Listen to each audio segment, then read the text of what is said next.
Hey everyone, What If Fan here, bringing you another exciting part of What If Ichigo awoke his true powers to save his mother. You can find the fanfic title and the original author's name on my Patreon page. Make sure to check it out and show them some love. If you enjoy the video, don't forget to like, subscribe, and ring that notification bell so you never miss an upload.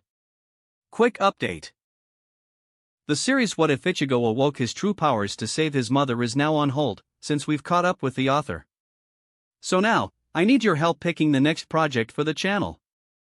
I'm currently deciding between these three fanfics. What if Transmigrated into a nightmare mode Dragon Ball world? What if Reborn in Highschool DxD as a Lucifuge? What if Fishing System in Food Wars world? Please vote in the poll and let me know which story you'd like to see next. I'll take the top pick and start working on that series next. Also check out my Patreon channel for early releases of all the series, where you can find all the series released one day ahead of YouTube. Alright, let's jump into it. Chapter 101, The First Night. Throughout Soul Society.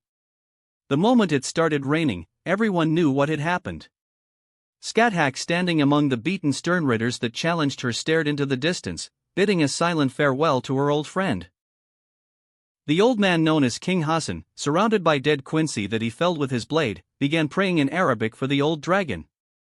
Kairaku, Yukutake, Unohana, every last Soul Reaper knew that Genryosei Shigakuni Yamamoto was now dead.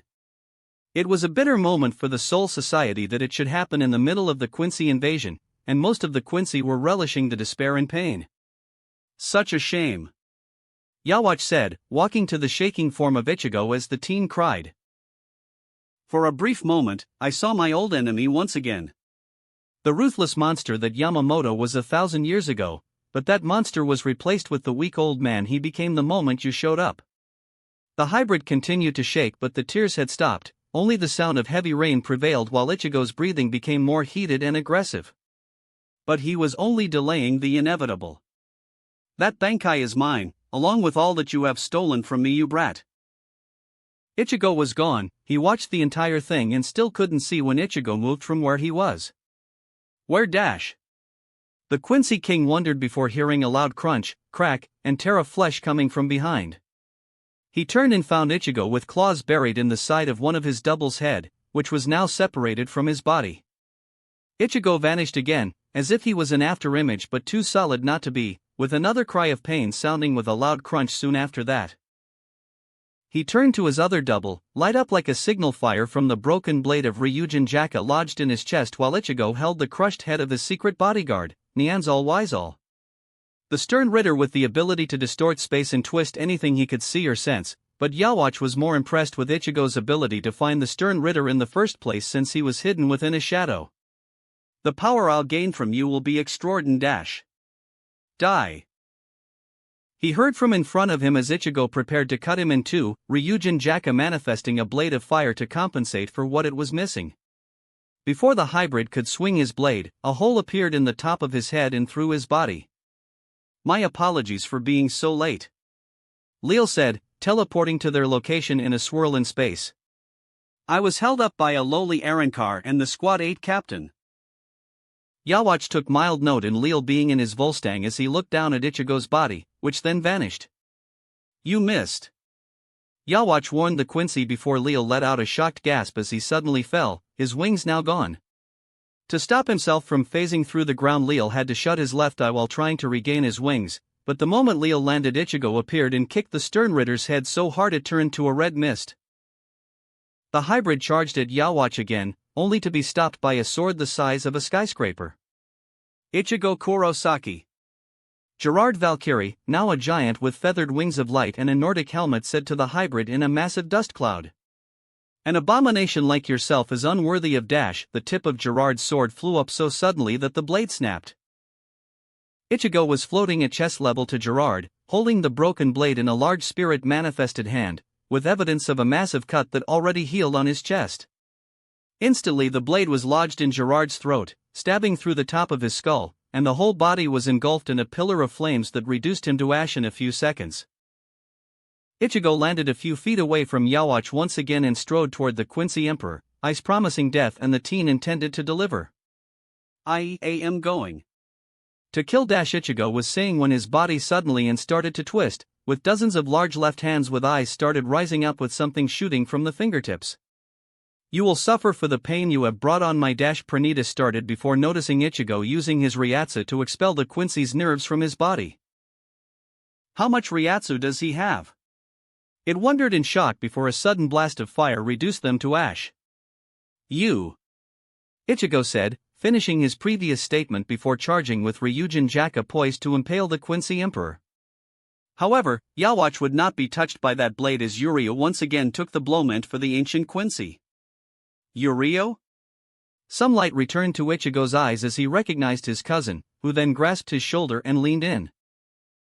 And there it is, Yawatch said with disappointment in his voice, the sentimentality that ruined the Gotii from the fearsome and powerful force they once were to the dash. He stopped when Ichigo suddenly grabbed Yurio by the throat and tore the broken blade through the young Quincy's body while tossing him aside. Humph, maybe there's some of the original generation in you after all. Ichigo blared at Yawatch with pure hate and was about to attack the Emperor again when the injury he gave Yurio was reflected back onto himself, but before it could heal a sword passed through his spine and heart, paralyzing him as blood flowed from the vital muscle. The scales are not in your favor. Ichigo heard from behind as a mountain of golden light manifested in the form of a man with a knight's helm and shoulder spikes rose up where Gerard was burned. Leal's body rose back up with a long serpentine neck rising from his torso with an owl face and his skin turning fair, and hundreds of giant hands with eyes rose up. Your Grace, allow me to purge this blasphemous heathen here and now. Leal said as he manifested an arm from light. Ichigo fired a Grand Ray Zero from his back, blasting Jugram away, and became engulfed in his black Ryatsu. When it receded, Ichigo was in his hollow from gold with Hell's armor, with wings of burning black rapier, with his Shihakusho blown off his upper body from Shunko, and Zangetsu in both of his hands while the area around him began to slowly melt and the rain stopped in their location. Never once did the hybrid look to any of the other Quincy, keeping his glare on Yawatch.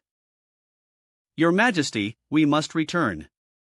Jugram said as he and Yurio appeared next to Yawatch, Jugram looking burned from taking Ichigo's Zero. Night is falling. The Emperor weighed his options, but ultimately decided to pull back. It wouldn't do him any good if the Zero Squad didn't take Ichigo to the royal realm. Go. Recover all of our allies. We're retreating for now.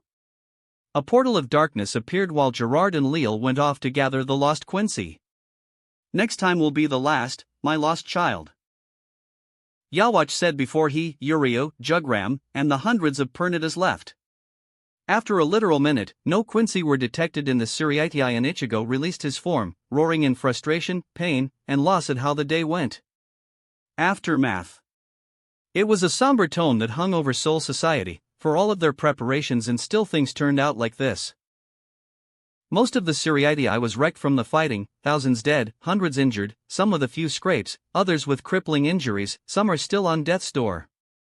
Half an hour after the Vandenrake departed was when Oraheim finally came by along with who else remained in Hueco Mundo, and Unohana immediately set her to work with the critical patients.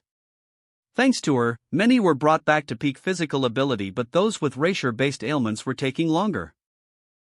She finished healing Zaraki, whose body almost tore itself apart from his Bankai in his fight with Gerard, Kairaku, and Stark, who had several holes in their bodies from their fight with Leal, Hitsugaya, whose body was shattered in places where he froze himself to fight Pernita, but she was stuck with Byakuya, whose own Ryatsu was killing him. She tried not to think about who might be dead, because if she did she would lose her control of the power of rejection, and no one there could afford that. She was kept on the people that Unohana had to consider more vital, and the captain couldn't afford to gamble on resurrecting the dead considering how long Oraheim was taking with healing those damaged by the Quincy. Those that died in battle were being gathered and transported to Squad 12 for the off chance they could do something that the 4th Division couldn't, but it was mostly storage for when they could be offered a proper burial. It didn't stop Mayuri from fiddling around with some of the bodies until Urahara stopped him with a more intriguing project, cybernetics with Chad as their first test subject. Somehow, the Fullbringer was keeping himself alive by using Fullbring on his own blood to keep it flowing to his brain and on the air to oxygenate it. It was a trick he learned when he met another Fullbringer by the name of Ora Mishabane when he returned to Japan before going to the Shoten, and it was all he could do to keep himself from dying. Kasuke and Mayuri were dead set on making sure this project succeeded with Chad because Ichigo needed some wins. Ichigo himself carried back the bodies of Yamamoto and Chojiro, bringing both to the Squad 1 barracks where the other captains that could move had gathered, along with Scathach and King Hassan. Yaruchi took temporary command of the 2nd Division and Byakuya was still in the hospital. Unohana was only able to be there because Oraheim was healing people in her place. Jin was there, but his usual smile was gone, and when Ichigo saw his eyes open briefly he saw nothing. They were dead, and that told Ichigo one thing. Ranjiku was gone. It took everything he had not to break down, holding on to his anger as his grip tightened to the point he was breaking the bones of the former captain and lieutenant of the 1st Division. The sound snapped him back to reality as he carefully laid both on funeral pyres that Tensai had the Kido Corps make in the Squad 1 courtyard soon after the battle ended. The members of the Kido Corps lit Chojiro's pyre while Kairaku, Yukitake, Unohana, Scathach, Hassan, and Ichigo lit Yamamoto's. They stood by watching as the old man, their leader, their teacher, father figure to some and grandfather to one, burned away to ash. Without Ryujin Jaka, Yamamoto was vulnerable to flames once more. That power was now Ichigo's. No one said anything while Kairaku and Yukitake placed a hand on Ichigo's shoulders, offering their support and sympathies. The only thing going through Ichigo's mind, beneath the fury and sorrow, was what Yuria said to him. All according to plan. Ichigo knew he was away for a while and things happened without him. He knew they'd construct plans to take out the Quincy King. He knew that they took great pains to sever any connection between Yhwach and them, but what was the overall plan? He pieced together that it had something to do with Yuria being a double agent. He knew his cousin, but how did Yuria gain so much trust in so little time? Come on, Ichigo. Kairaku started, pulling Ichigo out of his thoughts. The old man wanted us to read his will. Everyone else, return to your divisions and get ready for the next fight. The captain ordered, taking over Yamamoto's position as the fires burned down to embers and the remaining members of the 1st Division gathered Yamamoto's ashes. Before the Quincy attacked, Yamamoto gave us his will. I'm taking over as captain commander of the Gotii for the foreseeable future until you can prove your capability as a captain. That's fair. Ichigo admitted, seeing as he wasn't a leader in the other world so much as did everything himself. He'd need more time to become a proper leader.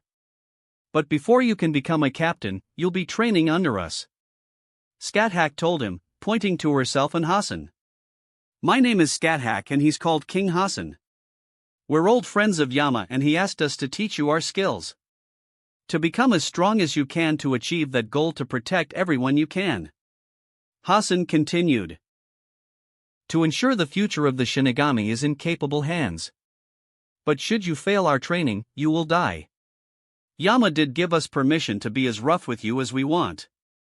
The Shadow Queen smiled viciously at Ichigo. Bring it. I look forward to your lessons. The hybrid returned, showing no fear and earning her approval. One more thing, Ichigo. Kairaku said as he pulled something out. Read this. He handed a letter to Ichigo, who proceeded to unfold it while everyone left the room with the exception of Unohana. Ichigo, my student, if you're reading this, then I have finally met my end. In my life I had done many things that I regret. The original Quincy massacre, allowing the Central 46 to interfere with my school, not preventing crimes that you've had to take the burden of, but only 3 regrets stand out the most to me as I write this. The first of which is that you once again must clean up after an old fool and finish this war. To aid you, Yurio has infiltrated the Vandenrake under the guise of a double agent that returned to them after spying on us. This was accomplished with Tsukishima's specific Fullbring attaining a new form that allows him to rewrite memories en masse and theoretically even rewrite how powers work, though that remains untested due to the strain it had just giving Yurio his cover. That explains what Yurio was doing. Ichigo muttered out loud as Unohana reached into her shihakusho to pull out a few sheets of paper. Here's some of the intelligence he managed to send us. Read it over when you've finished with Yamamoto's letter. Ichigo nodded as the captain left to return to her division and he kept reading. My second great regret is that I will not be passing you my Haori personally. To see you inherit my mantle is the ultimate culmination of our efforts in your training. But alas, it is a sight I will never see. All I can give you is my Zanpakuto and the power that comes with it. If I'm right, the Zero Squad will come down to bring you back to the Royal Realm to do any final preparations. Which leads to my final regret, that my last words to you are in order, but know that I'm proud of you. A most magnificent Soul Reaper. Your final mission from me, undo the original sin of Soul Society. Original sin? Ichigo thought in confusion before finding a Kido spell that hid a second sheet of paper behind Yamamoto's message. Ichigo began to read it and felt himself become sick to his core. Time passes. Okay, let's see if we can figure this out. Ichigo thought to himself as he made his way to where the Zero Squad would be making their landing. How am I going to revive the Soul King? A good first step would probably be to return his heart.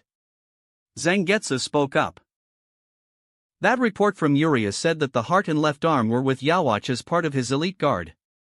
Though you'd probably have better luck if that Gerard fellow wasn't a titan of a being when you put him back in the Soul King's chest.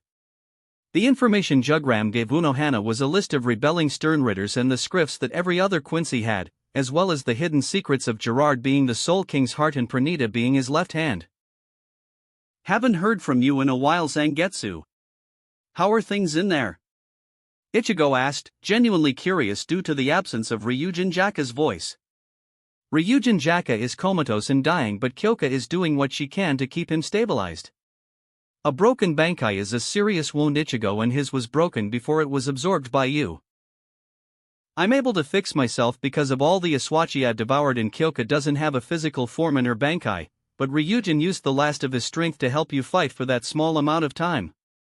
You need to get to Otsu and soon if you want his power. I didn't want it. Not at the cost of his life. But I will accept it if only to kill Yawatch with it. He said as he finally reached the other captains as they waited for the Tenshurin to land, walking next to Kairaku, who was now wearing the Squad 1 Haori. How much of it did you know? The hybrid asked his fellow student of the old dragon.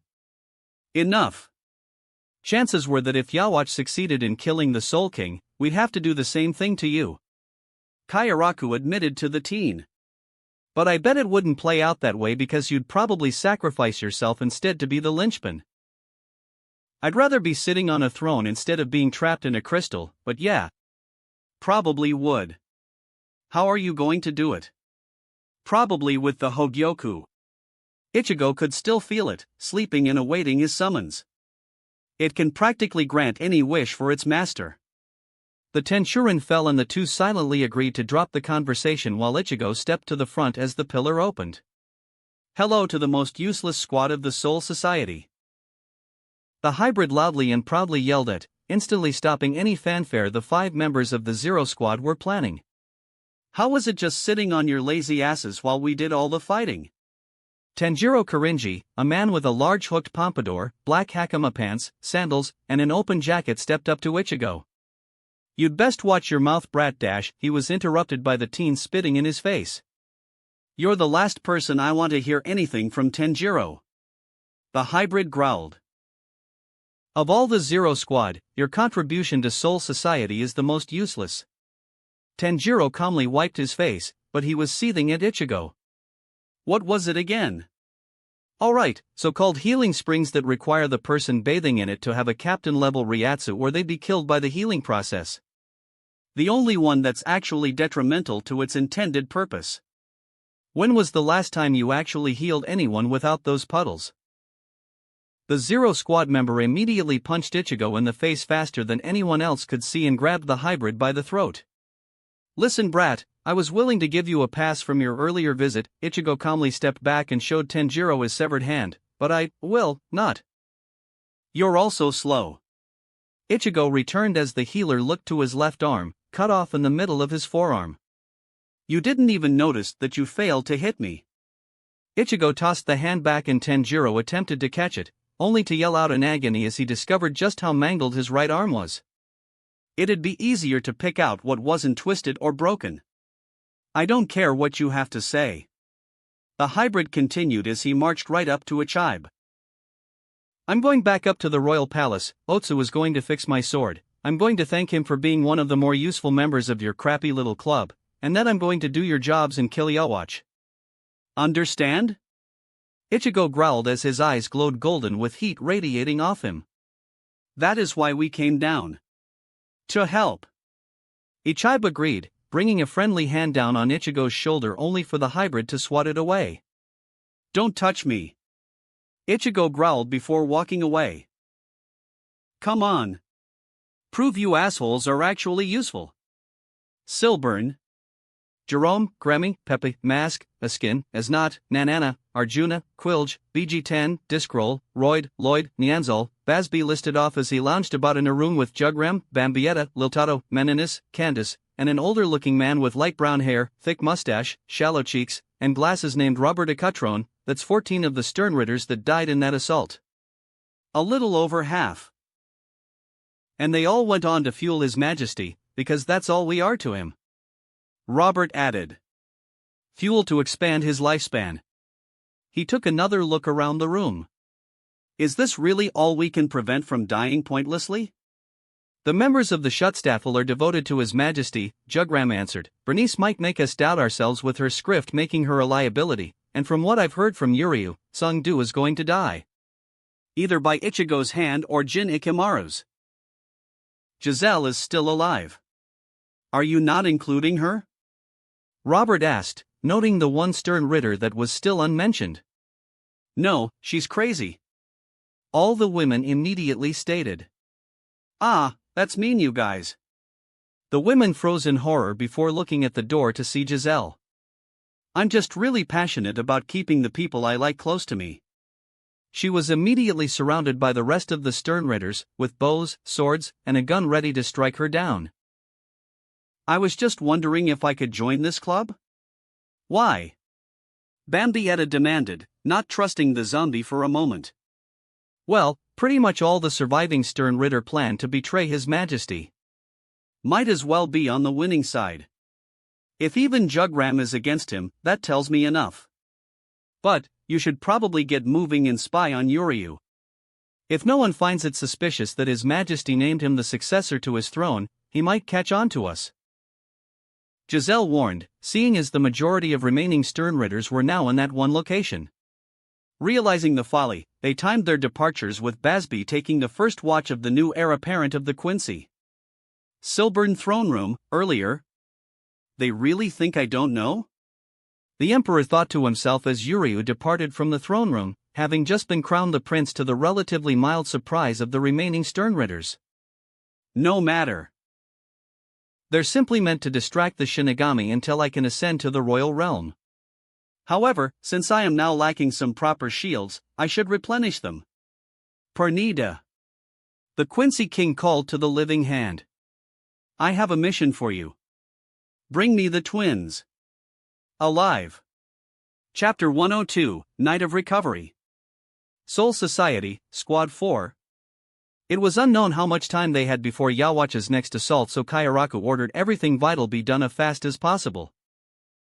Despite successfully taking out so much of the enemy, the Schutzstaffel proved themselves to be much greater danger due to their nigh unkillable states. Leal had left Kairaku and Stark in bad states, and if it weren't for Oraheim, they'd be dead. Gerard only got stronger the more damage he took, and Pernida seemed to adapt in his fight to ensure its survival.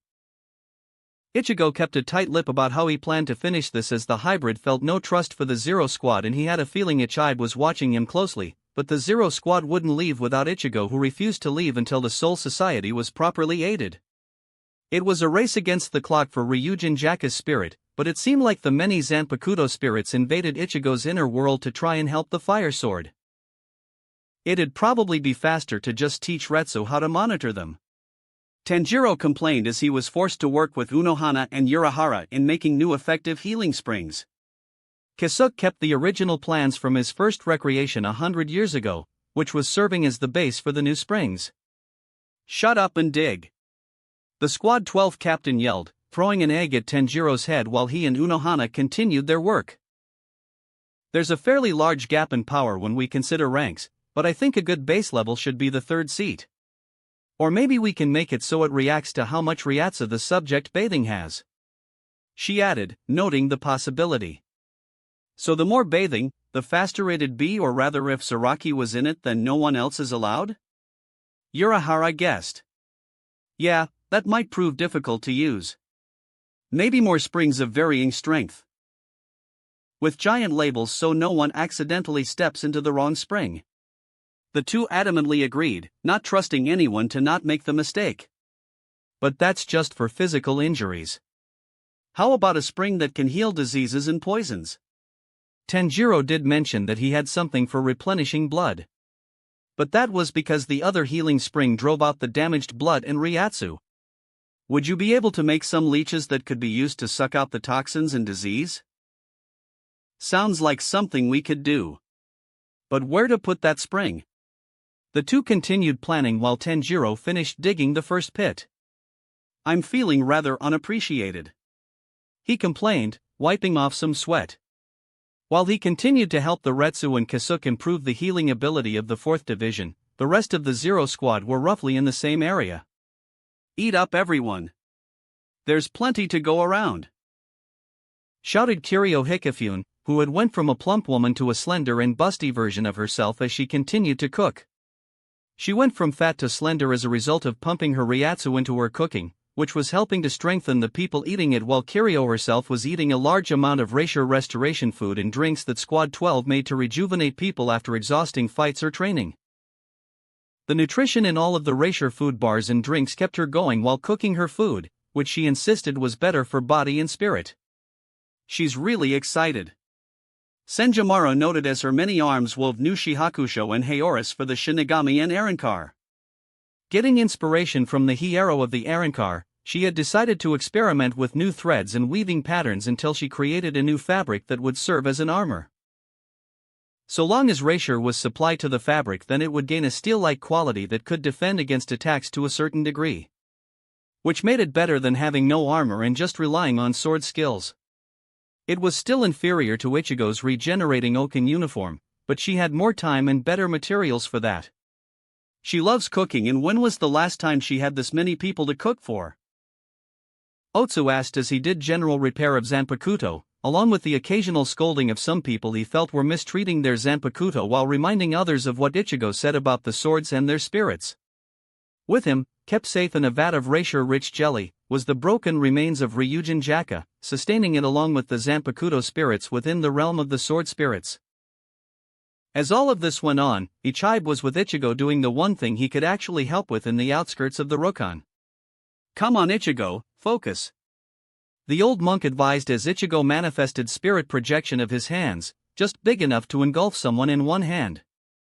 If you want to maintain your claim that you'll kill that brat, then you'll have to last against me a little longer than that. Ichigo effortlessly created a far bigger hand and thrust his palm at Ichigo, throwing him a few hundred miles away. Better. He noted as Ichigo instantly appeared behind him with a hard kick to his side that sent Ichigo flying back just as well, only for him to jump back easily while healing a fractured arm. I still get the sense you're holding back. I won't when it's Yhwach I'm fighting. The hybrid returned, not winded but still trying to get full control of his newly increased Ryatsu and strength. I promised that I would kill him. Everyone eventually pays for their sins, especially people like Yhwach. Ichigo was getting ready for the next round when Ichigo interrupted him. I've been meaning to ask about that brush. I know you have power in names, but can you really write what you need to with that? The old monk paused and laughed before taking up the calligraphy brush on his back. Well, in its base form, whatever kanji I write comes into effect. He started explaining while writing light, making a bright orb of light. And when I strike something, the name of that gets severed. Imagine losing the strength in your arm because its name was now AR. When I activate the Shurkai, I gain full control of all things black in the universe. The state after that allows me to rename anything covered in Ikemanji's ink, he stated, surprising Ichigo with his power. Was it really safe to tell me that? The hybrid asked as the old monk laughed. It won't make any difference, Ichigo. He returned his brush to his back as he manifested a giant hand again. Come on, back to it. We're training until I beat that stubbornness out of you, he said before stomping a giant foot on the hybrid instead, Ichigo just barely catching it with his own spirit hands. So, gotta kill him before he uses his brush. Shouldn't be too difficult. the hybrid surmised before lifting the foot up and getting sent flying by a giant finger poke. Meanwhile, in an underground bunker. Okay, everyone line up while we distribute the rations. A woman called Masayoshi yelled out that the massive underground bunker Squad 12 set up. Masayoshi was someone Ganju found during a patrol and she helped him catch a thief. She wore an auburn ponytail that reached her shoulders and had amber eyes. She pretty quickly latched onto Ganju and strove to become a member of the Rokon police force, otherwise known as Squad 14. In another world, before she died, she was Saria ubiquitous, but she lost her memories upon entering the Soul Society, taking on a new name with a purpose to help anyone she could. As of now, that was maintaining order while her superior, Ganju Shiba, oversaw distribution of rations. Okay, we've got 2 pounds of rice, a head of cabbage, and an option of fish or pork. He yelled out, making the people decide on what to go with their bread. Initially, the people were pissed at being forced into the underground for the past week, but then came the first assault of the Vandenrake, which made the ground above them shake with the fury of battle. That shut them up rather quickly, but it also scared much of the populace. This won't do. I'm supposed to help give these people peace of mind. What can I do? He wondered as he saw a bunch of kids, lonely orphans huddled together and shaking. Ganju reached into his pack and pulled out some small-scale firecrackers and sparklers. Well, maybe I can distract them a little bit, he thought as he grabbed a hefty chunk of beef he had reserved for officers. Hey kids, he said, getting their attention as he sat close to them, generated a shikahosphere, lit a few sparklers before passing them out while sticking the beef chunk on a skewer. Let me tell you all a story. The story of Kaiin Shiba. With the Keto Core. Okay. Let's do this. I'm doing this. Ichigo thought as he marched his way through the division, trying to find the commanding officers while the rest of the division tried to restore the barrier that kept the Quincy trapped in their land of shadows to maybe buy them a little more time. He felt a personal need to do what he was here to do, a drive that was almost as strong as his loyalty to his captain. He eventually found his way to Tesai's office, which was a mess of papers, scrolls, and books as the commander and Hachi tried to find something among the tomes of Keto knowledge. He knew he'd be interrupting, but he needed to do this now while he still had the chance. Sirs! He loudly shouted, surprising the 2 Keto masters. Lieutenant Madarame? Is there something we can help you with? Hachigen asked as Tesai continued to scan through the scrolls. 2 things, sirs. One that can be done by anyone with a certain level of skill in Keto. Tesai didn't even spare a glance at the lieutenant, but the room did feel a bit heavier. I want the kanji for 3 and 5 tattooed on my left shoulder. The commander started growling with annoyance. Why are you bothering us with such simple dash? Second, I need to learn Keto. That one actually surprised the pair, for such a devotee to Squad 11's melee-only policy, with the sole exception being the now-deceased third seat Yumichika Ayasegawa. My best friend is gone, sirs. He loved the number 3 as he thought it was the most beautiful, with 5 being a close second, and he was the only Keto user in the 11th. This is my way of honoring him. I need to learn Keto. Tesai stood up from his desk and walked over to the lieutenant, grabbed his arm and locked it while twisting Ikiku's shoulder, making him release a quick cry of pain. Normally I would feel insulted by your utter disrespect. Tesai held up a finger, glowing with Keto. But I did abandon my post and commit crimes to help my friends. He slowly branded the 2 numbers into Ikiku's shoulder, the man himself groaning but biting back the pain as much as possible. If we manage to survive, make your way back here and we'll start your lessons. I'll be harsher on you since Yumichika actually had a talent for Keto. He let go as the branding ended, leaving a black 3 and 5 on his left shoulder. Now get out. We're still working. Squad 2 barracks. This place seems so much emptier without you around, little B. Yoruchi thought as she wandered down the halls of her old division, noting how different the world becomes when someone close to you is suddenly gone. The entire atmosphere in the barracks had a somber tone to match the Shihoin's mood. Despite the purpose of the Onmatsukido to be unfeeling assassins, the sadness for the loss of their captain still held. Some more than other as the sounds of struggle brought Yoruchi to her office, finding Lieutenant Marekio Omida on his knees with a number of the squad wrestling with him. "Get off me! I need to do this!" The man yelled, knocking some of the people off him as some tried to pry Omida's Zanpakuto out of his hand. "I can't take this shame." Yoruchi calmly walked up to the thrashing man, placed a hand on his shoulder, and punched him in the face, which sent him flying into the wall. "Confiscate his sword," she ordered as the squad immediately obeyed, taking away Omida's Zanpakuto as Yoruchi walked up to the man, tears pouring down his face. "Lieutenant Omida, why the hell are you trying to kill yourself in my office?" she said, catching herself as she needed to stick with reality. The Squad 2 lieutenant seemed to finally recognize Yoruchi was in front of him as he fully prostrated himself before the noble. "Lady Yoruchi. I'm a failure," he admitted as he struggled through his tears. "I wasn't strong enough to help my captain when she needed it, and now she's gone. I was supposed to be her partner, and she died while I'm still around."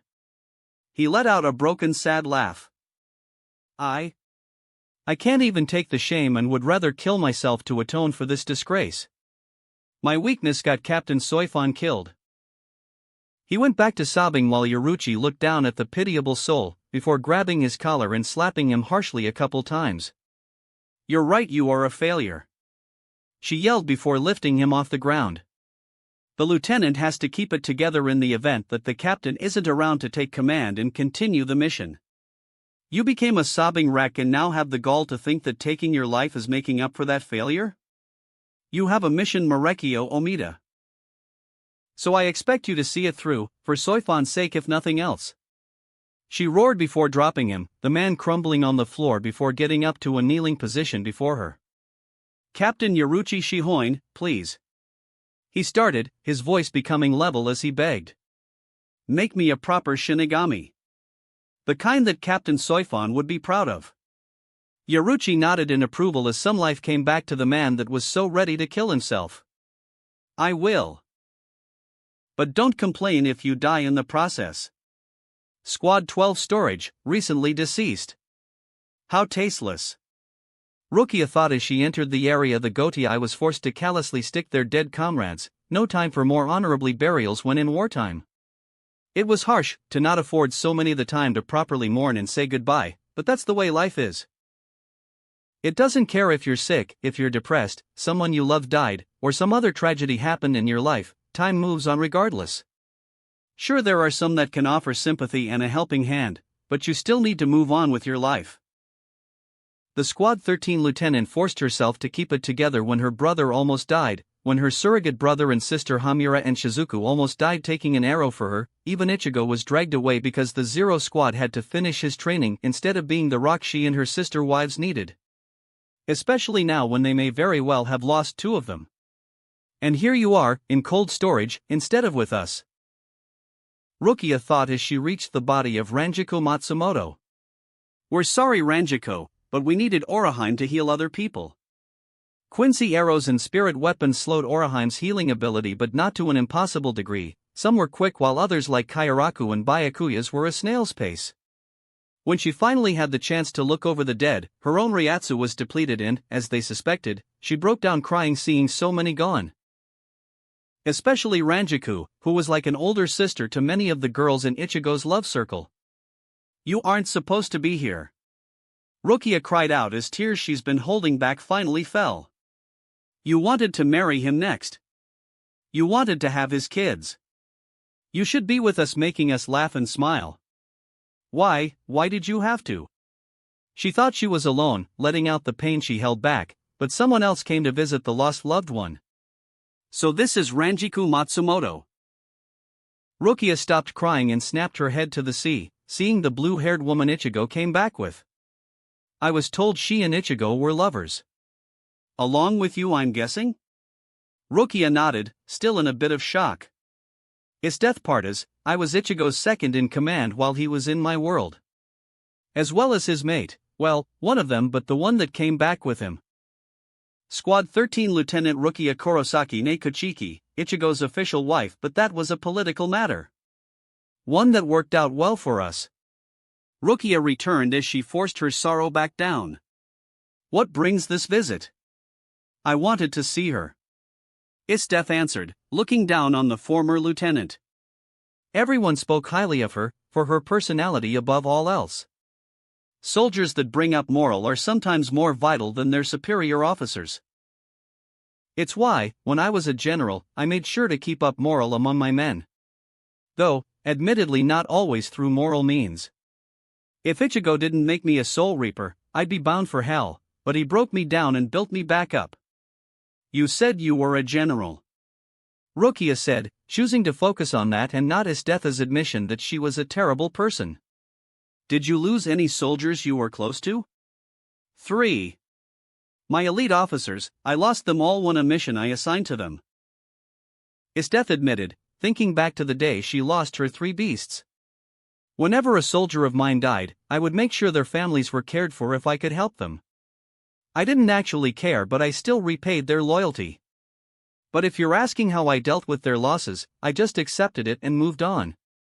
I grew on the philosophy of the weak die and the strong survive. Ichigo taught me the hard way what someone truly strong can do. But there were still things I just had to accept I couldn't change and focused on what I can do. Rukia took a moment to think about Isteth's words, remembering that there is something that she and her future sister wives could do. Come with me. You're meeting the rest of the harem. Rukia demanded, grabbing Isteth's hand and pulling her along. There is another one of our sisters that's missing in action and she needs rescuing.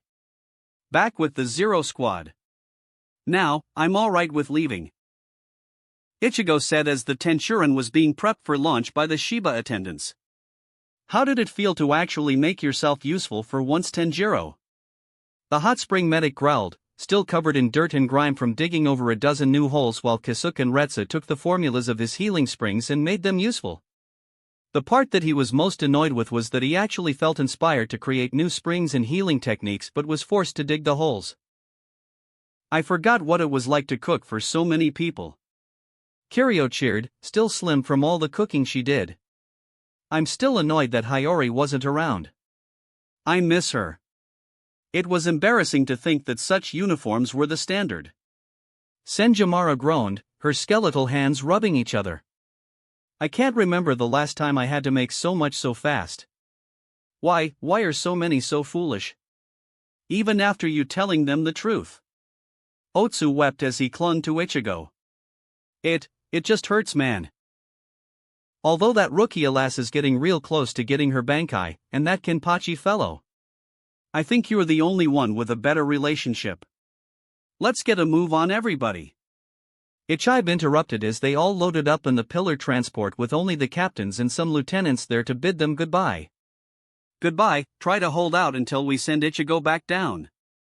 He told everyone with a cheery smile. Also, Kairaku, I expect him to be released.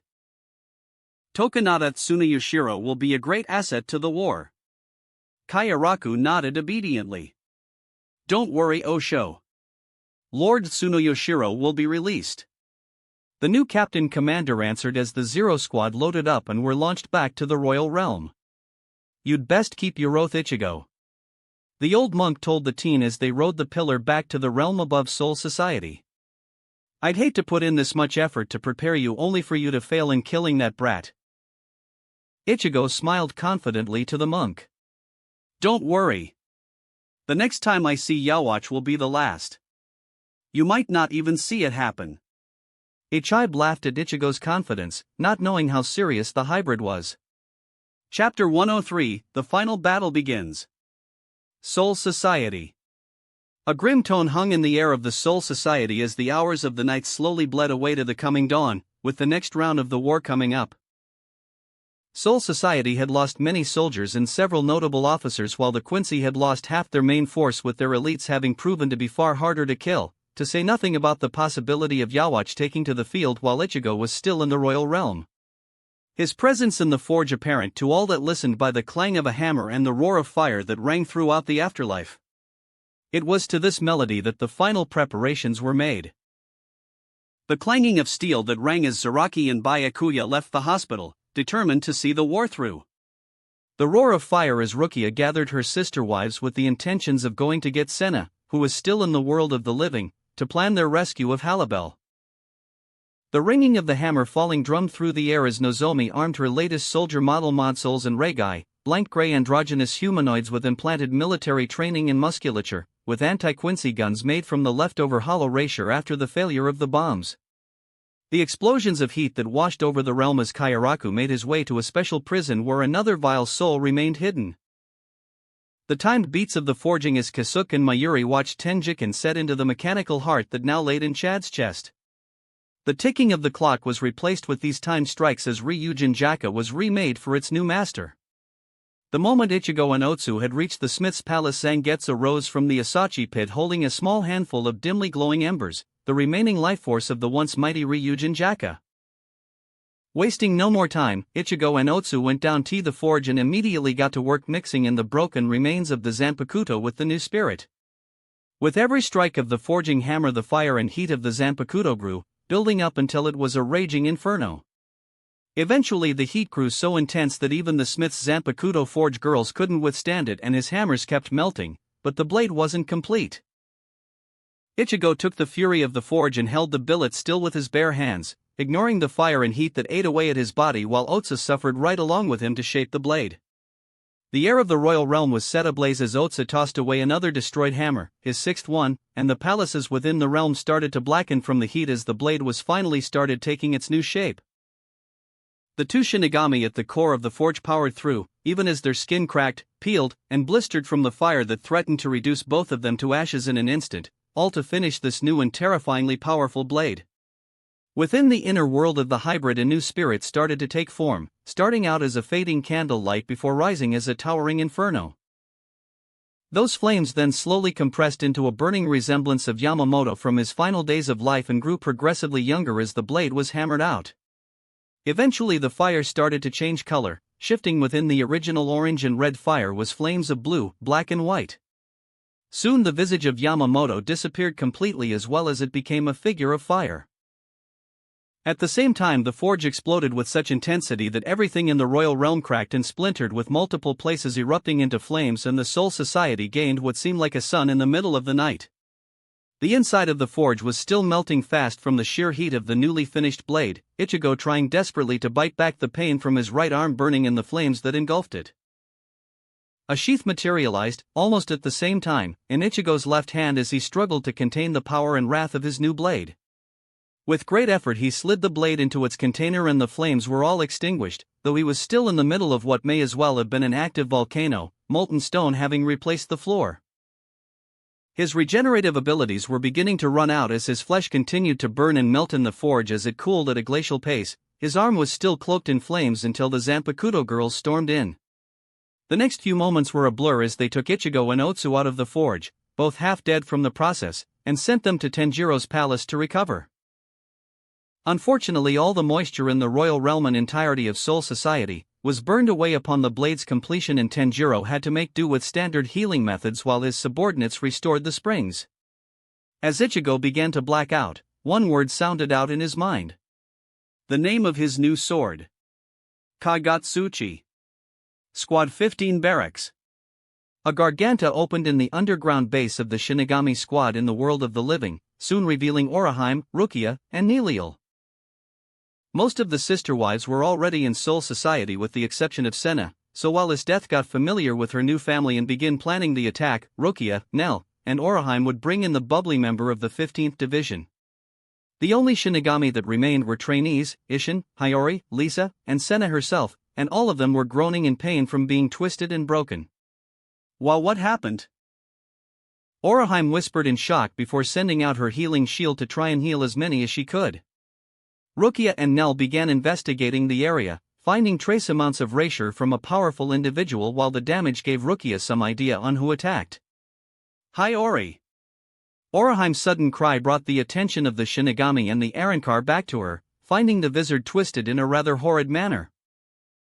Oraheim immediately began healing her as the tomboy's eyes fluttered open, weak and already trying to close again. Watch, sir, Veil, Lance footage. She managed to groan out before passing out again. The girls shared a glance before nodding, and each one said about their unspoken tasks. Oraheim would continue healing, Nell would gather the injured, and Rukia would find the video recording. The Squad 13 lieutenant found her way to Hiyori's surveillance room and set about finding the footage of the attack. When she did, she let the video play out, showing her the image of the many trainees, the officers that remained to keep things peaceful, and a hooded figure that appeared from a shadow. Pernita! Rukia gasped, recognizing the description she heard from other Shinigami that encountered the living hand. She continued to watch in horror as it appeared to make some demands, with a couple of the trainees attempting to intimidate it, before shooting something from the hood and started to horrifically twist their bodies. It wasn't enough to kill, but more than enough to make one wish it had, clearly an intimidation tactic. Soon Ishin and Masaki stepped forward to initiate a counterattack. Lisa, Hiyori, and Senna trying to organize a retreat before the underground base started to twist and shift to cut off any exit. She continued to watch as Pernita and the Squad 15 leaders fought, with Lisa learning the hard way that being in close contact was a bad idea. The Wizard tried stabbing the Quincy elite with her spear, only for it to snap into pieces with her right arm getting ripped off. It became a ranged battle after that as Masaki and the Wizards used Ballas and Siros against the hooded hand, with Ishin burning away the tendrils that kept sprouting from the Quincy with Injetsu. It worked for the first 3 times before Injetsu's flames became ineffective, not even leaving the tentacles smoking as they touched him and began to twist his body into an unrecognizable shape.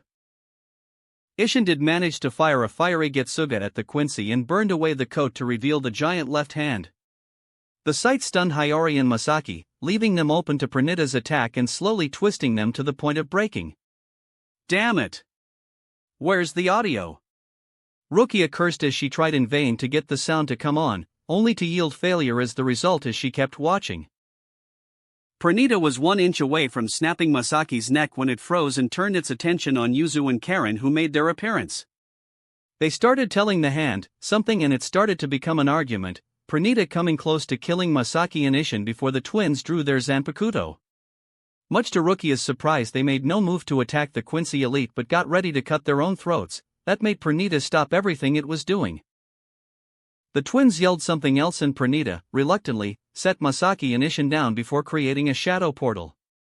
There was a pause before the giant left hand squeezed through the portal, with Karen following it and Yuzu doing the same once Karen was through and the portal closed. No, oh no. Rukia groaned in horror. Did they, really? It appeared to the lieutenant that Yuzu and Karen had sacrificed themselves to save the members of Squad 15, but they were probably the targets in the first place. Which meant that Yawatch was planning to use them against Ichigo in some way. Once again, her husband's sisters were being used against him. It can't be the same. Aizen wanted a distraction. Yawatch doesn't have the means to do the SA, wait. No. She wanted to be wrong, but everything she heard about the Quincy Emperor indicated that he would do just what she was thinking. Need to get back. Nell. Oraheim. We're going. She shouted as she burst out of the room, where she found emergency response teams from Squad 4 led by Ryukin gathering the injured with help from the Exorcist and Arankar. What is it? Oraheim asked, taking a break after restoring Ishin, Masaki, and Senna. Is it about Yuzu and Karen? Rukia nodded in affirmation. We need to warn Ichigo. Now. Rukia turned to Ichigo's uncle, who held up a hand. I've already done my part. Ryukin told the Shinigami. Yuria has what he needs and I'm helping to heal these people. This is the extent of my actions, I don't fight. Rukia growled in frustration as Nell opened a Garganta and her group left. Ichigo, you must be careful. The hybrid's wife thought as they ran as fast as they could back to Soul Society. Your sisters' lives depend on your control. Siri Iti. Unmarked prison. Kayaraku made his way down to the lone cell of this particular prison. It was in the middle of nowhere, one-way access, with the number of people that were supposed to know about it being able to fit on one hand, made specifically for one person and one alone. The current captain commander gripped the fragile key in his pocket as he made his way down to the only prisoner in this lonely jail. Well, it seems I have a visitor. The lone occupant said as Shunsui made it to his destination. I was getting really bored lately, so thank you for coming. The man inside was Tokunada Tsuneyoshiro, the head of the Tsunayoshiro clan and the most politically powerful person in the whole of Seoul society. He had a slender frame and long unkempt green hair from his imprisonment with a loose white robe reserved for criminals. Next to him were a few magazines and a cup of ice cream that was fresh, nothing that he was allowed to have in this prison cell. "So, I hear I'm getting released?" he asked with a cruel smile. The Tsunayoshiro clan was a member of the four noble houses, if not the leader of the noble houses themselves. The duty of the Tsunayoshiro was to keep the history of Seoul society, but that was mainly to keep the original sin a secret. How Seoul society was built on lies, as the original founders of the noble houses made the Seoul king into what he is, sealing him in crystal and tearing him to pieces to limit his power before splitting the realms and creating the cycle of life and death millions of years ago. It was the Tsunayoshiro that made this happen, and Tokunada that decided that this knowledge should allow him to become one of the most vile people in Seoul society. He made an effort to cause pain and misery in others, delighting in their suffering, with Tosen being among his victims. However, his status as a noble kept him to just a light sentence of being discharged from the Gotiai. This changed after the Bakoto incident and the nobility purge, when Yamamoto had him and other detrimental elements arrested. "Looks like there's a new captain commander. So why did the old man finally croak?" Tsuyoshiro sneered as he walked up to his prison bars. Because of his stupid pride, pathetic sense of honor, or was he just weak? The entire cell was made of sekiseki stone, with the man himself wearing 2 ryatsu suppressing shackles on his wrists and ankles, leaving him powerless. "Doesn't matter, the orders of a dead man are meaningless. Now open this door." Kayaraku scoffed and said with a smile. "Nah. I don't think I will." The look of surprise on the usually haughty noble was quite a sight of the captain.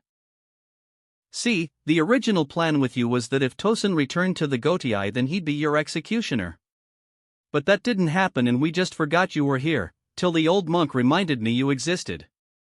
The noble then scowled at Kayaraku with a look that promised a slow and painful death. "You're under orders of the highest authority of the Shinigami to free dash. The orders of a dead man are meaningless." Shunsui interrupted with a dark smile of his own, shocking Tokunada once again. "Change is coming, the old Seoul society will fade, and people like you are not needed. I could kill you myself, but a certain hybrid can ensure your eternal damnation, so I'll leave it to him. After he ends this war." The captain commander left before Tsunayoshiro could do more than yell angrily, and when he exited the prison he blasted the entrance with a Hado spell to cause a cave-in before covering it in illusions. The new era approaches. Squad 12. Jiken Development Wing, Reigai/Mod Soul Department. "You did good yesterday, Frankenstein," Nozomi said as she continued to patch up the Berserker Reigai model. As the Quincy attacked the day before, a few went to the R&D departments where Kasuke and Mayuri dealt with many of them, but a few reached her department. She then unleashed the Frankenstein sisters, as many were calling the faux humanoids made from recycled parts from other Reigai bodies. There was nothing beautiful about the display, as the Saber and Berserker Frankensteins just raged across the battlefield, powering through everything to smash or slash anything that was Quincy related. The Saber model actually was more careful than the Berserker model, hence why she needed repairs. She was reconnecting the last few nerves when she got some visitors. "So, is this where those artificial souls are made?" The green-haired researcher looked over to the door to find the foreign heroes, sans Karna, who was still recovering from his fight. Achilles was looking at the various Reigai with different levels of excitement, while Tsuyuki and Atlanta kept their focus on Nozomi as she finished her maintenance work. "How does it feel?" Nozomi asked the mute Reigai, prompting the Berserker to get off the operating table and moved her arms to check. She nodded and grunted in approval with her creator's work, making the Verdette smile. "You the one that defended this place?" Achilles asked as he walked up to the scientist and Reigai. "Not bad, missy. High five," the Greek said, holding his hand up to the girl, and waited for her to return it. Nozomi did nothing but watch as the silence got awkward and Achilles slowly reached for Frankenstein's hand to clap it. The Berserker was still confused but seemed to somewhat understand the matter, raising her hand and slammed her hand against the Greek hero's chest. The force of the impact sent him flying and through the walls of the building. Guess that can pass for the strength test, Nozomi said while Cu was laughing his ass off. Royal Realm, with Ichigo. The hybrid walked to the edge of the entrance platform, looking down the path that led back to the Soul Society. The stairs manifested, but he did not need them, he'd be flying down. Kagetsuchi grew hot on his hip, creating a haze in the air around it as the sword radiated bloodlust. Particularly against that man that broke him and killed his previous partner, who knew swords could carry such a grudge? Soon. I promise, Ichigo said, dropping a hand to the hilt of the Zanpakuto. His skin immediately began to burn from the heat, smoke rising from his palm even as the sword began to cool down. He may have the power of fire now, but that did not mean he could fully control it, and Kagetsuchi was filled with too much rage to help him beyond ending the Quincy Emperor. When it finally cooled down, Ichigo looked to his hand as it regenerated from the third-degree burns. As it healed, he flexed his arm as it flashed a golden light to reveal chains around his forearm, the links shimmering with golden light. The so-called Chain of Heaven, a final gift from his time in the other world as he thought back to how he got it. Flashback. I can help you with that. The hybrid heard a voice call out to him after an intense battle with the Quincy that was named Gilgamesh after his claimed ancestor. I am the first king and hero of man, the true Gilgamesh. The voice said as Ichigo looked at the apparition, a head of golden hair with ruby red eyes and a body that looked sculpted from marble. He wore baggy pants, golden shoes, and a gold gauntlet on his arm with an ornate axe and stone tablet hanging off a golden belt. How are you here? Ichigo asked, trying to comprehend how an ancient king could contact him from another realm and with thousands of years between them. Ignorant mongrel! The king suddenly yelled, surprising the tired hybrid. I studied and mastered magic at the peak of its existence in the time when gods walked among mankind. This is merely clairvoyance and projection. Now, I've seen your future and what you aim to do. But, you will need greater help if you wish to succeed. To which, I am permitting you this. He said before Ichigo's arm flashed with golden light and chains were now wrapped around his left arm. This is my most precious treasure, named after my one and only dearest friend. The Chain of Heaven, Enkidu. The hybrid grabbed onto the chain and gave an experimental tug, feeling the power within it. These feel different than what your descendant used against me, Ichigo noted with Gilgamesh nodding knowingly. As much as I want to keep it locked away in my treasury, never to be seen or touched by any other unworthy hands, your mission is too important. I've sent my precious treasure to you in my presence so that no one else could use it. Killing the parasite that dares to call himself king and restoring a dead king, you have a long and difficult road, boy. The spirit of the ancient king held out his hand and the sword Ie flew to his grasp. But know this, mongrel, you only have one shot. Gilgamesh said, glaring at Ichigo and making the hybrid feel the true power of the real ancient king. I will not suffer my precious friend to be misused and will have it back in my treasury for good. EA served its purpose in letting me know when it was time to send this message, now to seal it away so that no other filthy hand touches it. The ancient king began to fade before saying one last thing. Good luck, Ichigo Kurosaki. Flashback end? What the? Ichigo was brought out of his thoughts when he sensed something off in the Soul Society, like it was changing. He didn't know how to describe it, but the only thing that mattered was the one person he sensed. Yawatch. The hybrid growled with venom before grabbing Kyoka Suigetsu. Bankai, Kagami no Bunya Denotsuki Akari no Nishoku. He quickly chanted while unsheathing the Kido Zanpakuto. The blade evaporated into a mist while the world around him rippled like a lake that had just been disturbed. The next thing that happened was Ichigo jumping off the Royal Realms platform and flying to the Siriitii, or rather Silburn as Yawatch made his next move. Chapter 104, Ascension. The Siriitii/Silburn. Shock reigned supreme among the Shinigami as darkness seemed to burn away reality itself, replacing the familiar Japanese architecture with buildings that resembled ice and stone of a European design.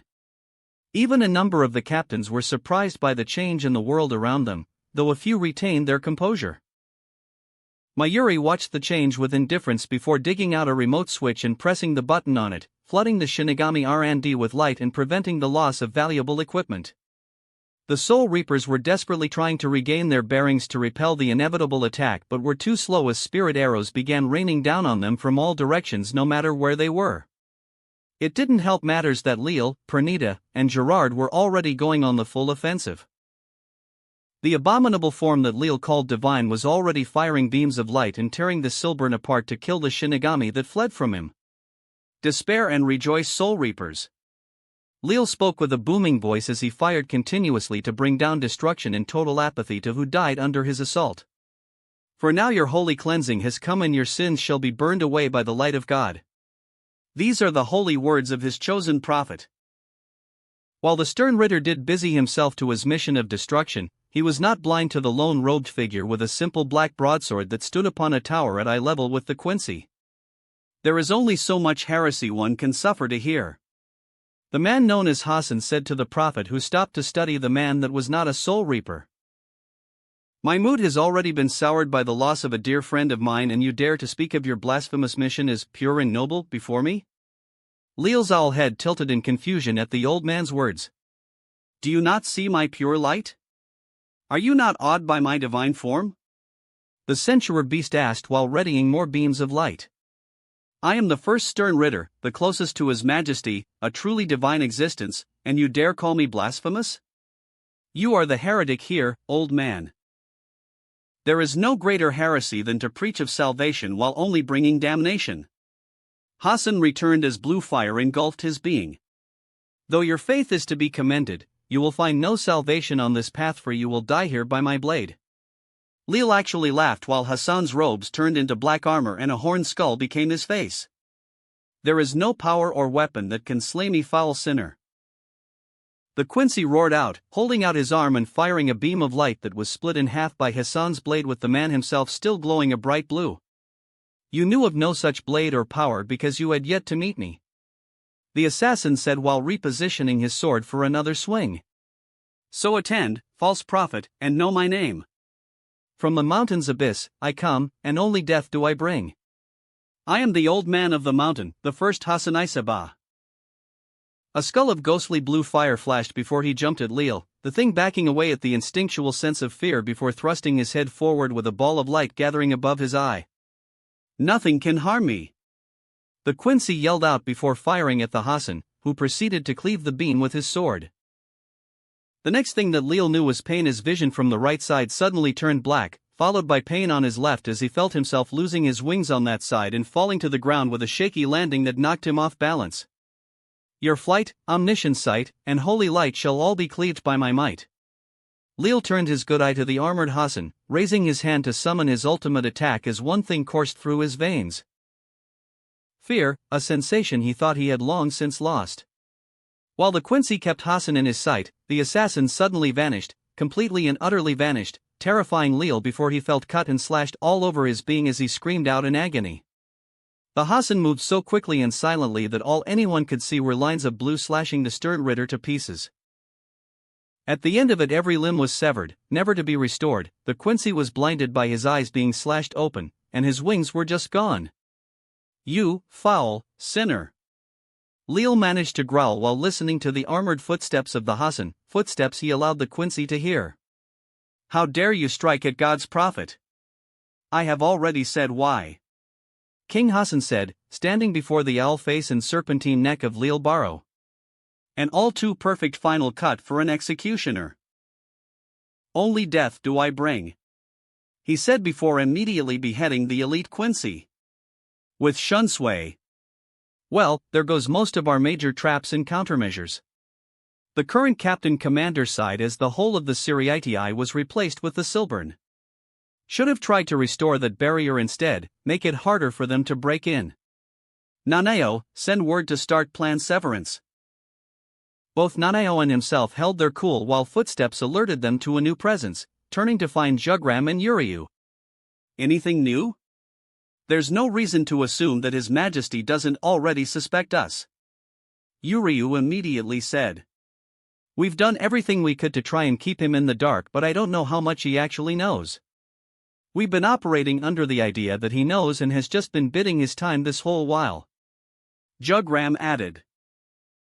He does not have his true sight yet, so he can't use it without crippling his still loyal forces. They were interrupted by the sounds of brakes and crashes, turning to see a giant of light laying waste to the city. And no, it wouldn't do any good against him. That's unfortunate. Kayarako sighed as he unsheathed Kaiten Kayakatsu.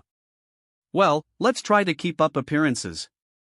Jugram brought out a sword and shield while Yuryu manifested a new bow. And if everything works out, Yawatch will still lose out on a trump card. The three combatants immediately attacked each other while Nanao went about her part in starting Severance with a quick message to the one in charge of it. With Rukia, the Vizard Lieutenant watched as the Suriitii and Silburn switched places with each other with the rest of her sister wives, each one immediately going to their strongest state to get ready for battle. Nilil turned into her Hogyoku enhanced form and Oraheim brought out all of her spirits while the Shinigami girls activated their Shurkai, with Rukia donning her hollow mask and Tatsuki activating an aura around herself. Rukia immediately drew a circle around the group with her Sodi no Shiraiki as they were quickly surrounded by Quincy, who had yet to fire a single shot. Well. They looked up to find Bambietta and Candace looking down on them, both wearing smug expressions. If it isn't Ichigo's many girlfriends. Looks like a couple are missing though. The Explode said, keeping a cocky smirk on her face. Well, we do have that filthy hollow in our prison over there. Candace said, pointing a thumb over to what looked to be a palace.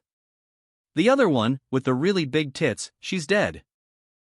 The casual dismissal ignited an anger in most of the girls that knew Ranjaku and were still hurting from her passing, while Rukia and his death saw Bambietta and Candace send them a subtle wink. Ma'am? Why are we taunting them instead of killing them? One of the soldats asked while Rukia ready to dance. Oh please, what can they do? Some know my Atsuki Shiro. Rukia called out, creating a giant ring of ice between them and the Quincy, and trapping themselves within. Oraheim, Senna, Wind Barrier. Isdeath Dash. Already on it. The blue-haired sadist said as she stabbed her Tsundora Akuma into the ice while Oraheim had the Wind Spirit Ventus create a dome above their heads with Senna helping with her Mirokomaru. They heard the cackle of electricity immediately before a large lightning bolt slammed against the barrier of wind, dispersing the electricity before Senna changed the flow of wind to concentrate the power and turn her staff into a lightning blade. This should be good. She smirked, looking over her new weapon. Soon the wall of ice surrounding them exploded, a result of the bombardment of Racier arrows and Bambietta's own unique ability. As the ice fell apart, Isdeath took control of the fragments and shot them like a shotgun blast at the Quincy, tearing apart buildings and many of the Quincy soldats while the Sternritters dodged. Move! Rukia shouted as they all made their way toward the Quincy Palace. Nell led the charge, the Racier in her lance burning with power and spinning like a drill as she bulldozed her way on the ground and plowed through Quincy and buildings alike. Everyone else were jumping from rooftop to rooftop with their respective speed techniques. Rukia and Isdeath used Flash Step to move about quickly, occasionally blasting beams of cold and ice to freeze Quincy or cutting through them as they passed. Isdeath wore a bloodthirsty smirk as she indulged in every kill while Rukia held a look of determination. Oraheim and Senna were flying on wind currents with Bambietta and Candace following after them.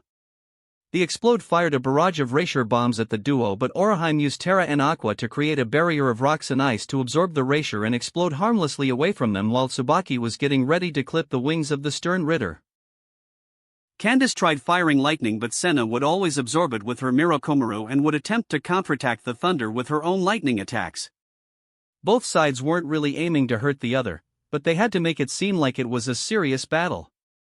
Tatsuki became like a ball of fire, surrounding herself in an aura that exponentially increased her speed and strength.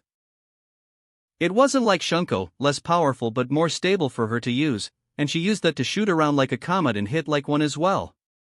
They continued their way toward the Silburn Palace, cutting their way through whatever soldat that got in their way, until they reached the palace gates with Nilil reaching it first with Rukia and Isdeath showing up immediately after. Is that her? Rukia asked as they saw a woman in a Stern Ritter uniform as Tatsuki appeared with Oraheim and Senna continuing to run interference/distraction with Bambietta and Candace. Nell nodded with fury in her eyes at the Quincy responsible for taking her sister wife. The Stern Ritter was Berenice Gabrielle, a slender woman with pink chin-length hair going to purple on her right side and wore dark eyeshadow, and she was looking at the challenging Shinigami and Arrancar with confidence. "Are you dash?" she started before Neliel interrupted. "Ready to die?" There was no pause for any answer. Rukia and his death just immediately fired beams of ice that instantly froze the Sternritter, followed by a barrage of stone and ice that quickly exploded, and a massive bolt of continuous lightning that was replaced with an equally massive column of fire, and all finished off with a powerful Siro from Neliel. The girls looked over the destructive evidence of their handiwork as Oraheim, Senna, Bambi, and Candace landed next to them. "I think we got her," Tatsuki said as they all ran inside, with the Sternritters leading the way. "Yawatch is outside waiting for Ichigo to show up," Bambietta explained as they went through the winding corridors. "I think he was planning on using Harabel as a trap to lure in Ichigo while he ascends to the royal realm, but seems to have a different idea now. What that is, we don't know." Rukia bit her tongue, as if not saying what she fears would somehow prevent it from being what is. Besides, she couldn't feel Yuzu or Karen anywhere in the Silburn, so that meant either another separate dimension or they were cloaked by a much greater Ryatsu. "Down here!" Candace called out as they suddenly turned and went down a few flights of stairs, coming to a corridor of prison cells. Passing many that had splotches of blood on the floor and walls, evidence of Yawatch's mercy, as they headed for one in particular. One that had a certain dark-skinned Arrancar hanging by her wrists. "Tia!" Oraheim called out, ready to summon her healing shield before Nell held an arm out as she marched in front of the cell. "What are you doing here, Tia Harabel?" she asked in a rather harsh tone. "I doubted my king," she answered, sounding utterly ashamed of herself. "Do you think he cares?" "I don't dash." "Do you think Ichigo cares?" Nell repeated, more forcefully. "I can't dash." "Who are you? Some pathetic hollow that lucked out on becoming an Arrancar, or a proper Vastolord? Are you loyal to the king of hollows, or are you nothing? Is your faith in your king so weak that you'd think he'd discard you over something so stupid? Who are you?" Harabel began to glow yellow. "I am Tia Harabel, knight and consort to His Majesty, the King of Hollows, Ichigo Kurosaki. I am his servant and I will sacrifice my everything to protect all he holds dear." "Meaning?" "I will not die here." Harabel then exploded in a flash of light and transformed before them. Her blonde hair turned ashen gray and she gained rock-like black and gray armor on her knees and left wrist, while her right arm was armored, ending in a blade of rapier. Her chest was only covered by thin strands of yellow rapier, and she gained shark fins and a tail that was burning with rapier, with her hollow hole exposed where her womb would be, with a sphere floating inside, showing that she was in her new Hogyoku enhanced form. "I will die by my king's side, or not at all," she roared with power, tearing herself free of her prison to join her sisters. "Now, let's go. I have to apologize to our husband." They all smiled, happy to have their family back, which was interrupted by the whole of the Silburn suddenly shaking. With Jin. The moment the Siriitii began to shift, he was on the move. Jin had a mission, one that always seemed to define him no matter how much time had passed, and he was always determined to see it through no matter how long or what it would cost. Revenge. He waited for over 100 years to get his revenge on Aizen for hurting Ranjaku, the only person he ever really cared about, and now he had a new target, the Quincy that killed her. He kept flashing around, already using his Bankai to quickly snipe the different Quincy that he passed along the way, constantly on the lookout for the Sternritter that matched the description Toshiro gave him. Narrow icy blue eyes, short black hair, and a scar on the left side of his mouth. Where is he? The silver-haired fox wondered as he stopped for a moment to scan his surroundings. He was brought out of his train of thought when he sensed an attack coming from behind, turning to find a large snake head comprised of rapier heading for him, with several bright points reminiscent of licked Reagan ready to fire at him. The Squad 16 captain raised his Zanpakuto while manifesting his fox-like hollow mask and brought it down while extending his blade to its limit as he charged a Siro in his other hand. He cut the serpent in half, making it fly around him harmlessly, but felt his blade stop. Is this blood venet? No. Too solid for that. Is this the iron? He thought while going over what intel they had managed to get, anything to help him find and kill the stern Ritter responsible for Ranjika's death. He held out his Siro and fired it to wipe out the wall of arrows that were flying at him and to strike at the Quincy on the other side. He poured quite a bit of power into that blast, but the arrows wore it down greatly. However, it still served its purpose and provided a distraction. He immediately flashed to their location and got in front of the stern Ritter, still bracing himself from the Siro.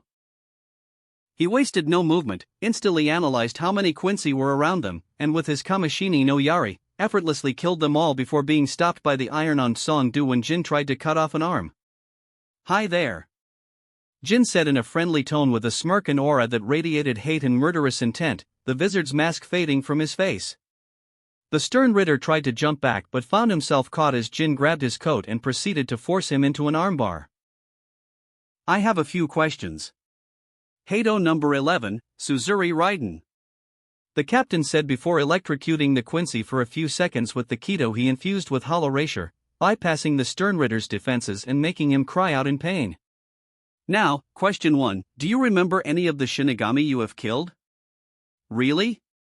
The Quincy managed to breath out when the Kido ended so Jin could ask his question. "Do you remember every Quincy you've slain, Jin Ikamaru? You don't even care about your own allies." Jin's expression didn't change as he kept his smile. "Yeah, I don't." He began electrocuting Song Du once again, making him scream in pain again, and this time Jin stabbed his Zanpakuto into a non-vital area and slowly let his Bankai dissolve into Song's body. "But there is one that I care about, or rather, there was one that I cared about." "So answer me, do you remember any Shinigami you've killed?" Did I kill someone you cared about?" Song Du was in pain, but he was willing to suffer through it to try and escape. The idea was that he'd use his power to break off the Zanpakuto and leave Jin weaponless. "Why should I care?" "Because quite a few people loved that person," Jin answered, twisting his blade in Song's body. "She was a friend, family, someone that made an effort to make others around her happy, a light in dark times." "And you snuffed out that light?" To Song's shock, Jin pulled the blade out and tossed his Zanpakuto aside and changed his hold to grab him by the chin. "And I'm the last person you'd want to find you." The silver-haired captain leaned in and whispered in the Quincy's ear. "Yukori Koros, Kamishini no Yari." And Jin released him, much to Song's surprise again, but the stern Ritter refused to go back a failure a second time. "You fool." Song summoned his spirit claws and turned toward Jin, blood artery coursing through his veins. "How about I help you reunite with your precious friend?" he suggested before readying another attack, just as blood started dripping out of his nose, ears, and eyes. What? Song started coughing up blood as he dropped to his knees, watching his body slowly dissolve. What did you do?" he demanded as his body fell apart, Jin's friendly smirk never leaving his face. "I simply used the true power of my Bankai, except I said to take its time in killing you." Song dropped to his stomach, fear and shame filling his being as the realization of his death was finally dawning on him. He reached out for someone, anyone, he just wanted someone to help him. Jin responded by taking his hand and easily ripped it off, opening his eyes to look directly into the Quincy's. Her name was Matsumoto. Ranjiku Matsumoto. Jin told him, now dropping his smile as he coldly watched Song Du literally dissolve before his eyes. "The left hand of the Soul King." "Well, this is bad," Kasuk stated as he was soon surrounded by towering left arms, each one as tall as the buildings around them. "I thought there were more of you, not that I'm complaining."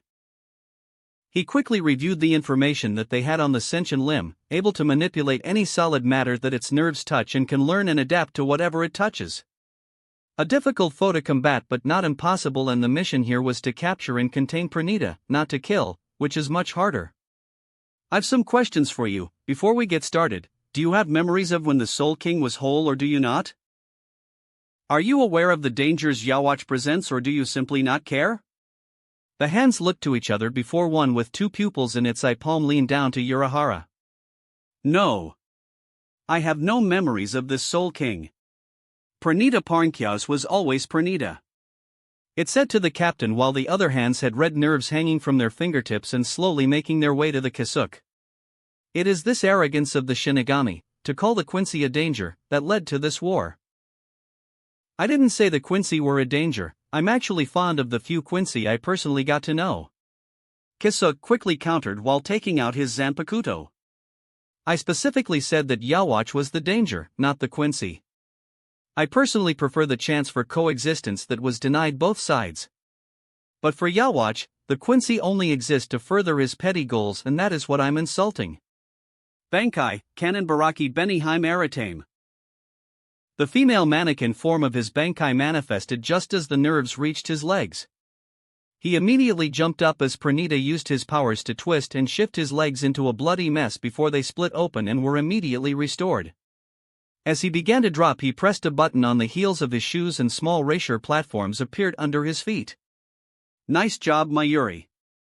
Kisuke thought as he looked at the confused Pranita. Did you copy my abilities? It asked before its copies began to split apart and get sewn back together, twisting around spastically as if they lost full control of themselves. It's similar, but not quite.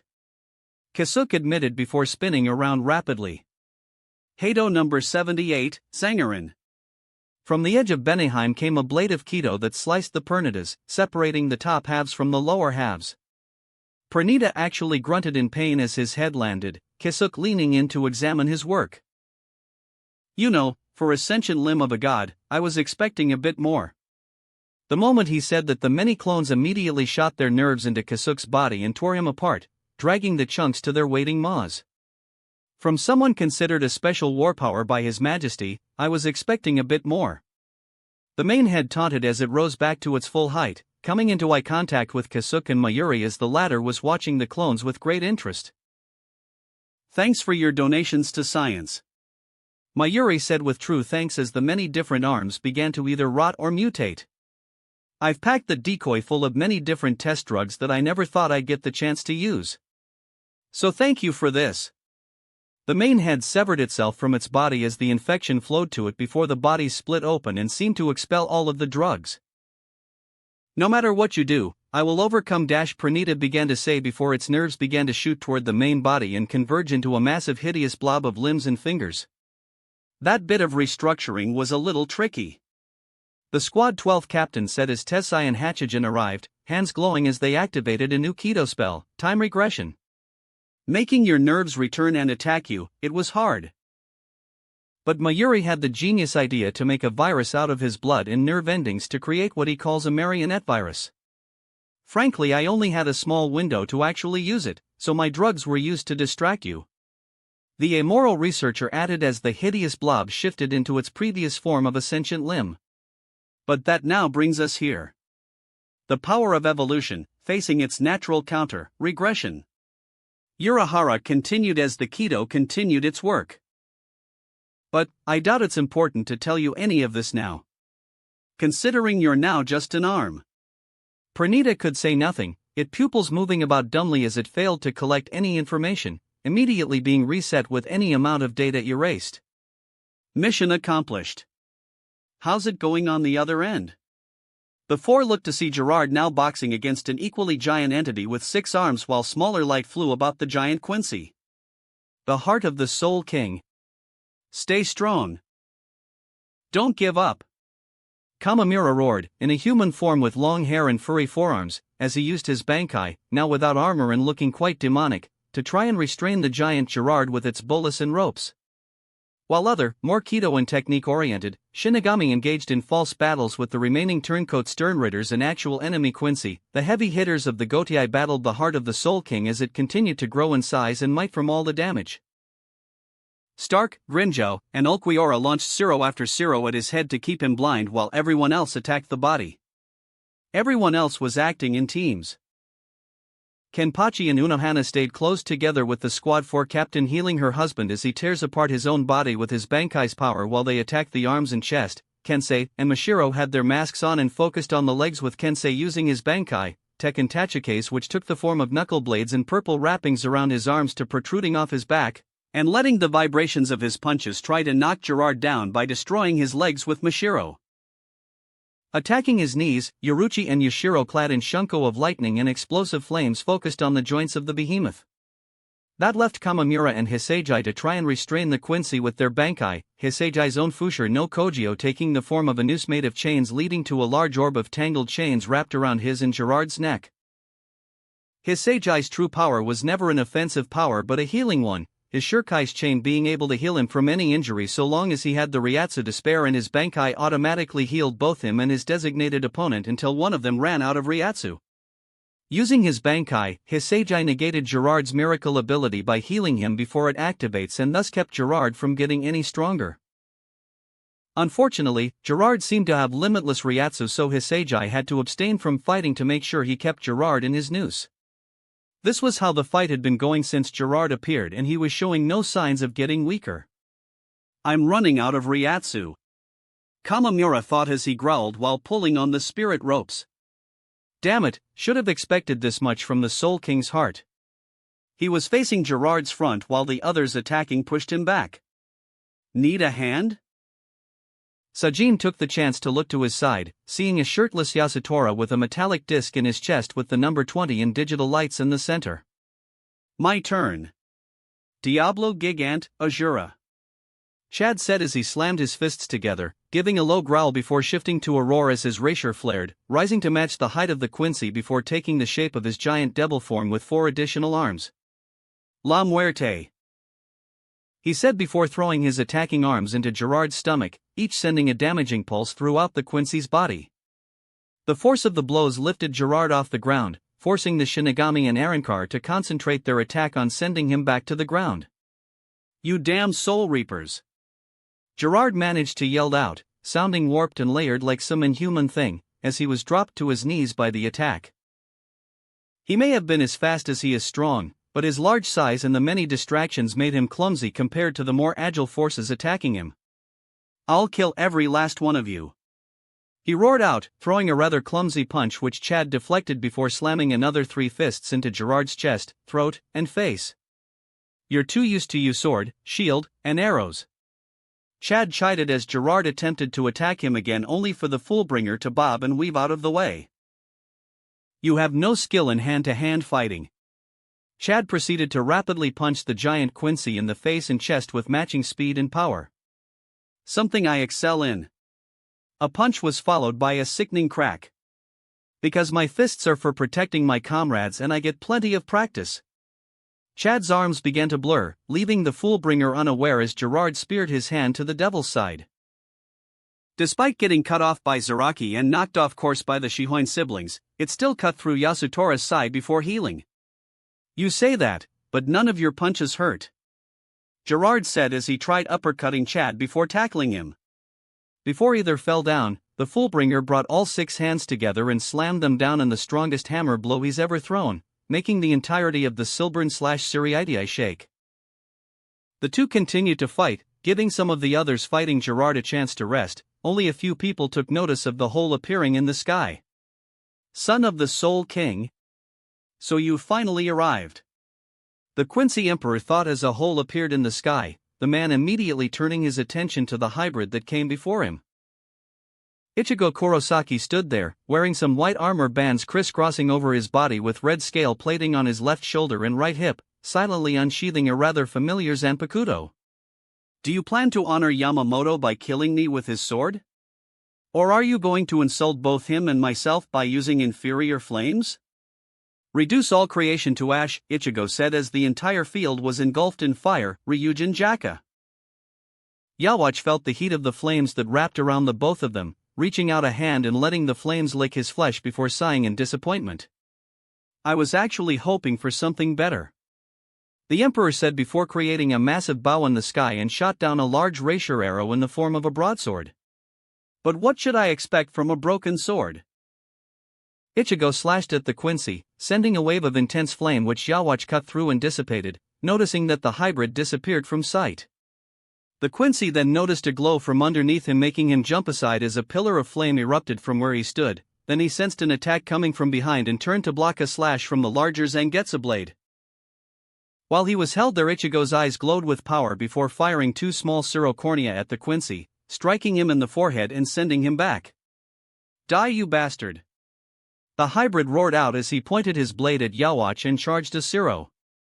Yawatch glared at the oncoming blast and caught it in his hand. At that same moment, he used Sclaverai to tear apart the Zero and absorb it along with much of the surrounding area into a series of bows and arrows around Ichigo. I was expecting better out of you, he said before unleashing a barrage of spirit arrows at the hybrid, forcing Ichigo to block and deflect each one while Yawatch created a glowing X with a line through it on the ground and began levitating upward to the hole in the sky. But you did open the way for my ascension. I was expecting some to stand by my side, but how many of my children did you and that ungrateful brat turn against me? The attack ended and Ichigo looked tired, but not harmed. He was about to chase the Quincy Emperor before having to dodge more arrows, finding himself surrounded by Quincy and skull masks reminiscent of the exequias that guarded the interior of Las Noches. I shall let them deal with you, Yawatch said as he passed through the opening in the sky, heading for the palace of the Soul King. In the meantime, I shall take what is rightfully mine. His hands glowed as he began to use his Oswallen to take away the powers he gave to the Vandenrake, leaving only one Stern Ritter and the 2 pieces of the Soul King as he attempted to strengthen Pernita, only to find something was wrong. All of his treasonous children still lived. Plan Severance. Jinjo was in Mayuri's private lab, monitoring hundreds of thousands of camera drones that were spread throughout the Silburn after the lieutenant activated the defense system to keep the R&D labs with them when the Quincy switched out the Siriitii with their Silburn. The Fullbringer watched as they managed to restrain Pernita, kept Gerard at bay, and staged a dozen fake battles in an attempt to fool Yawatch while Tsukishima did his part of a risky gambit to save the majority of the Stern Ritter and weaken Yawatch. Tsukishima himself was connected to a machine that connected his life force with a tank full of artificial souls to take the heavier cost of a Fullbringer using the fullest extent of their respective abilities. Tsukishima's was called Scribe of Eternity, and it seemed like whatever was written inside was made the truth. Members of the Vandenrake would think Uryu was an agent of theirs all along, and now was what he did for Severance, writing that the Stern Ritters were no longer connected to Yawatch. The cost of using this power was severe, but Tsukishima was willing to pay that price on the chance that it would work, and from what Jinjo was seeing, it did. The Fullbringer's phone began ringing, prompting him to answer it. Yes, head captain, Severance was a success, Jinjo said as he answered his phone. It seems like the only Quincy left are those with the rank of, what the? He paused as Quincy Arrancar began swarming all around. Sir, are you seeing this? You mean the sudden army that's popping up everywhere? Yes. Kayaraku responded. I'm scanning for a possible origin point, the man said as he spotted a tower that seemed to be taken over by a pure white plant of some kind with hundreds of thousands of budding skulls. Kayaraku, there seems to be a tower that's growing them. Does that sound familiar? Sounds like Reborn Chelut, one of the 2 main guardians of Las Noches. His resurrection was to gain branches from which he'd spawn soulless soldiers. Seems like Yawatch liked this power and gave him an upgrade. Do I need to head out? If you want, but I think Shinji can handle this. Then I guess I'll stay here. I need to say goodbye anyways, Jinjo said as he hung up, turning to behind him where Tsukishima lay dead. Sorry that this happened. I was hoping for something happier, like we'd go out into the world and find more Fullbringers together. He got out of his chair and over to his friend, looking at the device that was supposed to protect him but only lasted long enough for Tsukishima to severely weaken Yawatch. Hopefully it was enough, but Hashwolf thinks they're running out of time before Yawatch's eyes open. Whatever that meant. I'm gonna miss you, kid. Goodbye, the former substitute Shinigami said as he took Tsukishima's book and bookmark. But I'll always remember you. Elsewhere, the whole of the Siriitii/Silburn erupted into chaos from the sudden explosion of the Quincy Arrancar, attacking anyone they came across in a mad frenzy. Omida took this chance to finally cut loose, unleashing all the anger and hate he was feeling from his captain's death upon the enemy, slamming the spiked ball of his Gejitsubiri into one Arrancar after another while flashing about the field with speed befitting the lieutenant of the 2nd Division. Byakuya was in the center of a pink hurricane of blades while Rinji took out the few stragglers that evaded his captain's wrath. Toshiro shot out waves of ice and frost, instantly freezing and killing anything in his path, while Basby unleashed torrents of flame at the same time. All the Stern Ritter were using a mix of their archery and scripts to hold off the swarming enemy. Liltato ate dozens with every bite, Ninias bulked up and crushed any that got too close, and Giselle was reanimating each Arrancar Quincy that was still together enough to be a useful zombie to them. Some treating this like a battle for survival, while others embraced the chaos and just had fun with it. 38. 41. For I'm starting to think I'm losing count. Achilles yelled out as he continued swinging his spear in wide arcs and cutting down multiple Quincy Arrancar with each one. You just got to 53 and rising. See you, Chulian yelled out while still swinging his own spear and casting multiple fire spells. I'm at 82, Atlanta's at 106. Atlanta fired another 4 arrows at once. 110. You guys are still playing? The Huntress roared as they continued to fight. And seriously? I know why I can keep track, but you? That's impressive. The Irish warrior shrugged his shoulders. My master was incredibly rough but effective. CU answered, looking over to find Scathack sitting atop a 20-foot-tall pile of bodies and casually waving at him. Very effective. He turned to return to his fights to find Ikako swinging his massive blades with an aura of draconic claws around them. Mind if I join this game? He asked with a savage grin. With Shinji? You want me to use my Bankai? The Vizard captain of Squad 5 yelled into his cell phone while Momo used her Shurkai to shoot down any of the Quincy Arrancar, with Robert Acutron using Rapier pistols to do the same. Are we even sure that might work? The target seems to be an Arrancar named Reborn Chelut, Kayaraku answered over the phone. It isn't an army, it's one person that can create drones to fight for him. Get to him and the rest will follow. There was a pause as someone spoke, but Shinji couldn't hear it, having to fight a few that got close while Kayaraku did the same on his side. Hashwolf says that Reborn was reborn as Stern Ritter L, the Legion. Happened after the attack on Las Noches, and he wasn't told until after the first attack ended. So they took the Arrancar that could make an army and cranked that to 1,000? Shinji looked to the tower where all the Quincy Arrancar were coming from. Then ripped off the dial? Maybe I am the only one that can stop this. Not without backup. Shinji turned to find Rose, Izuru, Lisa, Hiyori, Ishin, and Masaki. They all had determined looks and there was no time to argue. Shinji had to move and quickly. Once I get to that tower, get away as fast as you can, he said before flashing away with everyone else following after him. Shinji focused only on reaching the tower while the others kept the drones off his back until he landed at the top of the tower. Once his feet touched down, a flower-like construct formed from beneath him while his ringed sword turned into a ringed staff. Bankai, Sakoshimayakashima Hapofusagari, he said as the sounds of battle ended, replaced with the sounds of flesh being cut, crushed, torn, and burned. Guess it worked, Shinji said, releasing a breath he was holding before looking around and finding Reborn, or what became of him. The man was now literally the trunk of a tree that had roots entangling the entirety of the tower they were on. Protect, must, protect.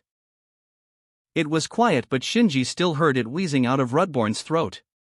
The Vizard took a closer look at the Arrancar to see what was done, and the cracks on his mask and scars on his scalp made it clear that Reborn didn't betray his master willingly. If the torture didn't make him turn, then cutting out some chunks of his brain turned him into enough of a puppet for Yawatch's whims. Just enough of his head was left to keep him alive, with the new resurrection cannibalizing everything else. You poor bastard, the Vizard whispered before quickly snapping the Arrancar's neck. With that action, the tree and vines began to break apart into dust along with all the drones. Well, that's that then, Shinji said before disabling his Bankai.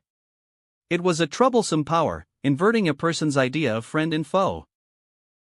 Could turn best friends into mortal enemies and vice versa, but it never changed anyone's personality, so if that person had no problem attacking an ally, then he'd still be vulnerable.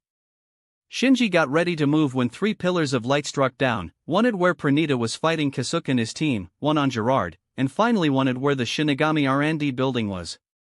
With Yuryu. So, he's starting? The Quincy asked, looking right up into the sky as the three targets began to ascend. Pranita, the left hand of the Soul King, Gerard, the heart, and Mimihagi, the right hand. Those were the main targets of the pillars of light as they slowly climbed into the heavens. He was surprised to hear that Yukite kept one of the limbs inside his body, sustaining him to live as long as he did, but it was time to return it. With Mayuri making a set of replacement organs, Yukite could expect to live a longer life, but at the cost of being crippled from combat duty. Not a bad time to retire, Yuria thought as Ichigo's double walked up next to him. Yes. Guess he felt like waiting.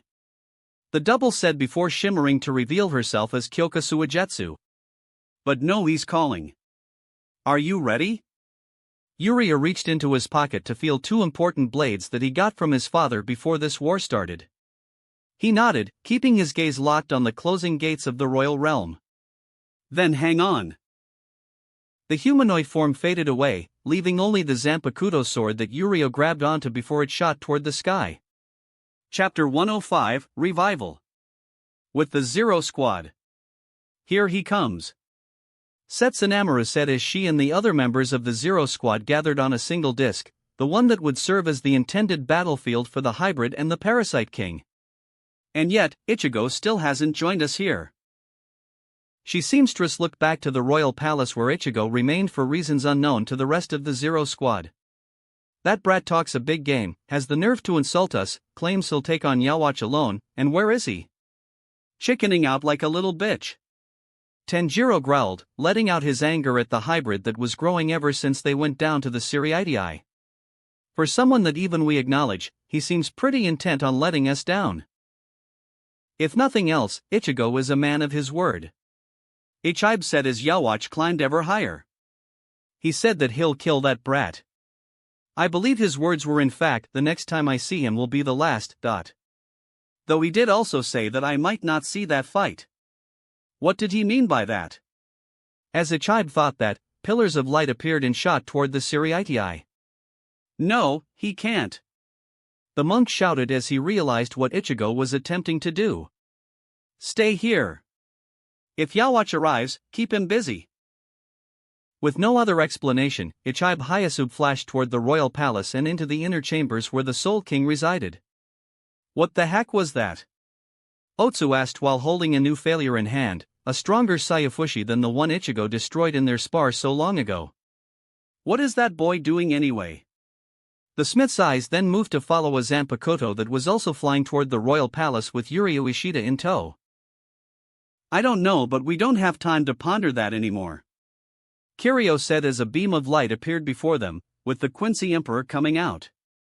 Kirio immediately activated a Kido that made the entire ring they stood on sprout a cage of trees that enveloped them and their opponent.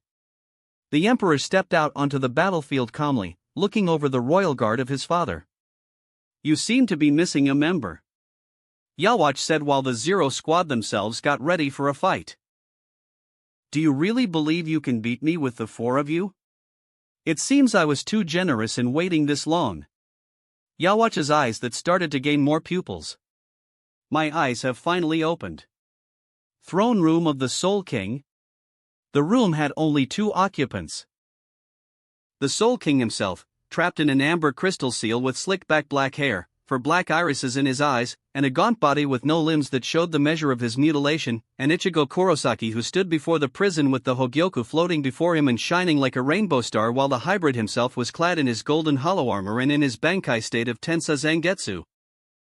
Ichigo summoned the sphere to his being shortly after throwing Kyoka Suigetsu down to the Silburn to open the way for Yawatch and was using it to grant his new wish, the restoration and revival of the Soul King. In response to that one wish, portals had appeared around the crystal prison of the Soul King with glowing orbs flowing from those portals and into the entity himself. The process had started out slow but was getting faster with every passing second, like the Soul King was willing himself back to full life. The hybrid would have been content to just stand by and wait for the process to finish, but he knew that something would try and interfere with this mission. Bakuto number 39, and Kozen. Ichigo whispered before spinning around and throwing a punch. Ikatsu. It wasn't an ordinary punch he threw, it was a spirit manifestation of his fist as big as the large chamber could allow and shielded by a large spinning yellow disc. As Ichigo threw his punch, Ichigo Awoke flew at him and saw the attack coming. Very quickly the monk grabbed his large calligraphy brush and slashed the Kido with it, breaking the spell apart, and still managed to cut the fist heading toward him and reducing it to half power. The punch still connected, but the old Shinigami caught it and rode the attack back to the opening of the palace before the fist dissipated, replaced by Ichigo bringing his blade down on Ichigo, who just managed to get his brush to block it. "Ichigo! You can't do this!" The monk shouted while Ichigo tore off his damaged hand and grew a new one at full strength. "You don't know what you're doing. The Soul King cannot be revived. His current existence is what keeps the world stable. Or are you just saying that because you fear his judgment?" The hybrid returned before summoning multiple Zangetsu blades to surround and point at the monk. "Yamamoto asked me to do this, to restore the Soul King to his proper self. And after learning what happened, I'm happy to do so." Ichigo's eyes widened before settling into a glare as he began to overpower Ichigo. "If you know, then you should understand that the Soul King allowed this to happen. This was all by his consent." "No one would have consented to this." Ichigo roared back as his blade shot toward Ichigo, the monk pushing Ichigo back to dodge the blades and flash to the Hogyoku. He brought up his Ikemanji in an attempt to erase the sphere's name and power, but Ichigo reached out with another spirit manifestation to grab him and yank him away from the orb. It's true that he may have sat by while you and the 4 original members of the great noble houses, the founding members of the Soul Society, sealed him away in crystal despite his power to stop you at any moment, but he didn't. Did he understand what was happening, or was he too shocked that the beings he protected would stand against him? The Soul King has a power called the Almighty, with it comes perfect precognition. Ichigo explained as he was forced back to the entrance and activating his Ikemanji. He knew what was going to happen. No, he knew what would possibly happen. Jugram Hasqualth, one of our Quincy allies, explained the truth and the powers of the Almighty. Behind Ichigo, Ichigo saw Yurio and his Zanpakuto finally arrive. With Kyoka Suigetsu's Bankai still active, Ichigo made his way to Ichigo while the monk remained unaware. "I'm willing to guess that the Soul King took a chance that he would simply be sealed in crystal and that you and the other founders would leave it at that. But you tore him apart while he was helpless, proving that faith misplaced." The room then felt a crushing ryatsu that made even Ichigo and Ichigo buckle under the sudden weight, nearly ending the illusion before Ichigo appeared beside the monk and swiftly cutting off the monk's arms. "Now it's time for you to pay." Giving the man no time to react, Ichigo shot a clawed hand into Ichigo's throat, digging his fingers directly into the monk's larynx and taking away the ability to talk.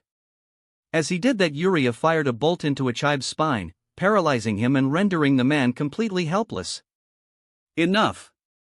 The 3 of them heard a voice in their minds, ordering them to stop. All of them turned their attention to the Soul King, now with all his limbs and no longer gaunt from the lack of internal organs, with his crystal prison melting away into a throne. Yawatch vs. Zero Squad. To say that the Zero Squad was fighting a losing battle was putting it mildly. All their speed, all their skill, all their preparations became meaningless in the face of Yawatch and the power of the Almighty. The man himself was already incredibly powerful, bearing a mastery of the Quincy abilities, but now he could peer into the future and predict the Zero Squad's moves. Otsu and Tenjiro move with blinding speed, trying to find an opening to cut into Yawatch, only for the Quincy to block every attempt with an insulting level of disregard.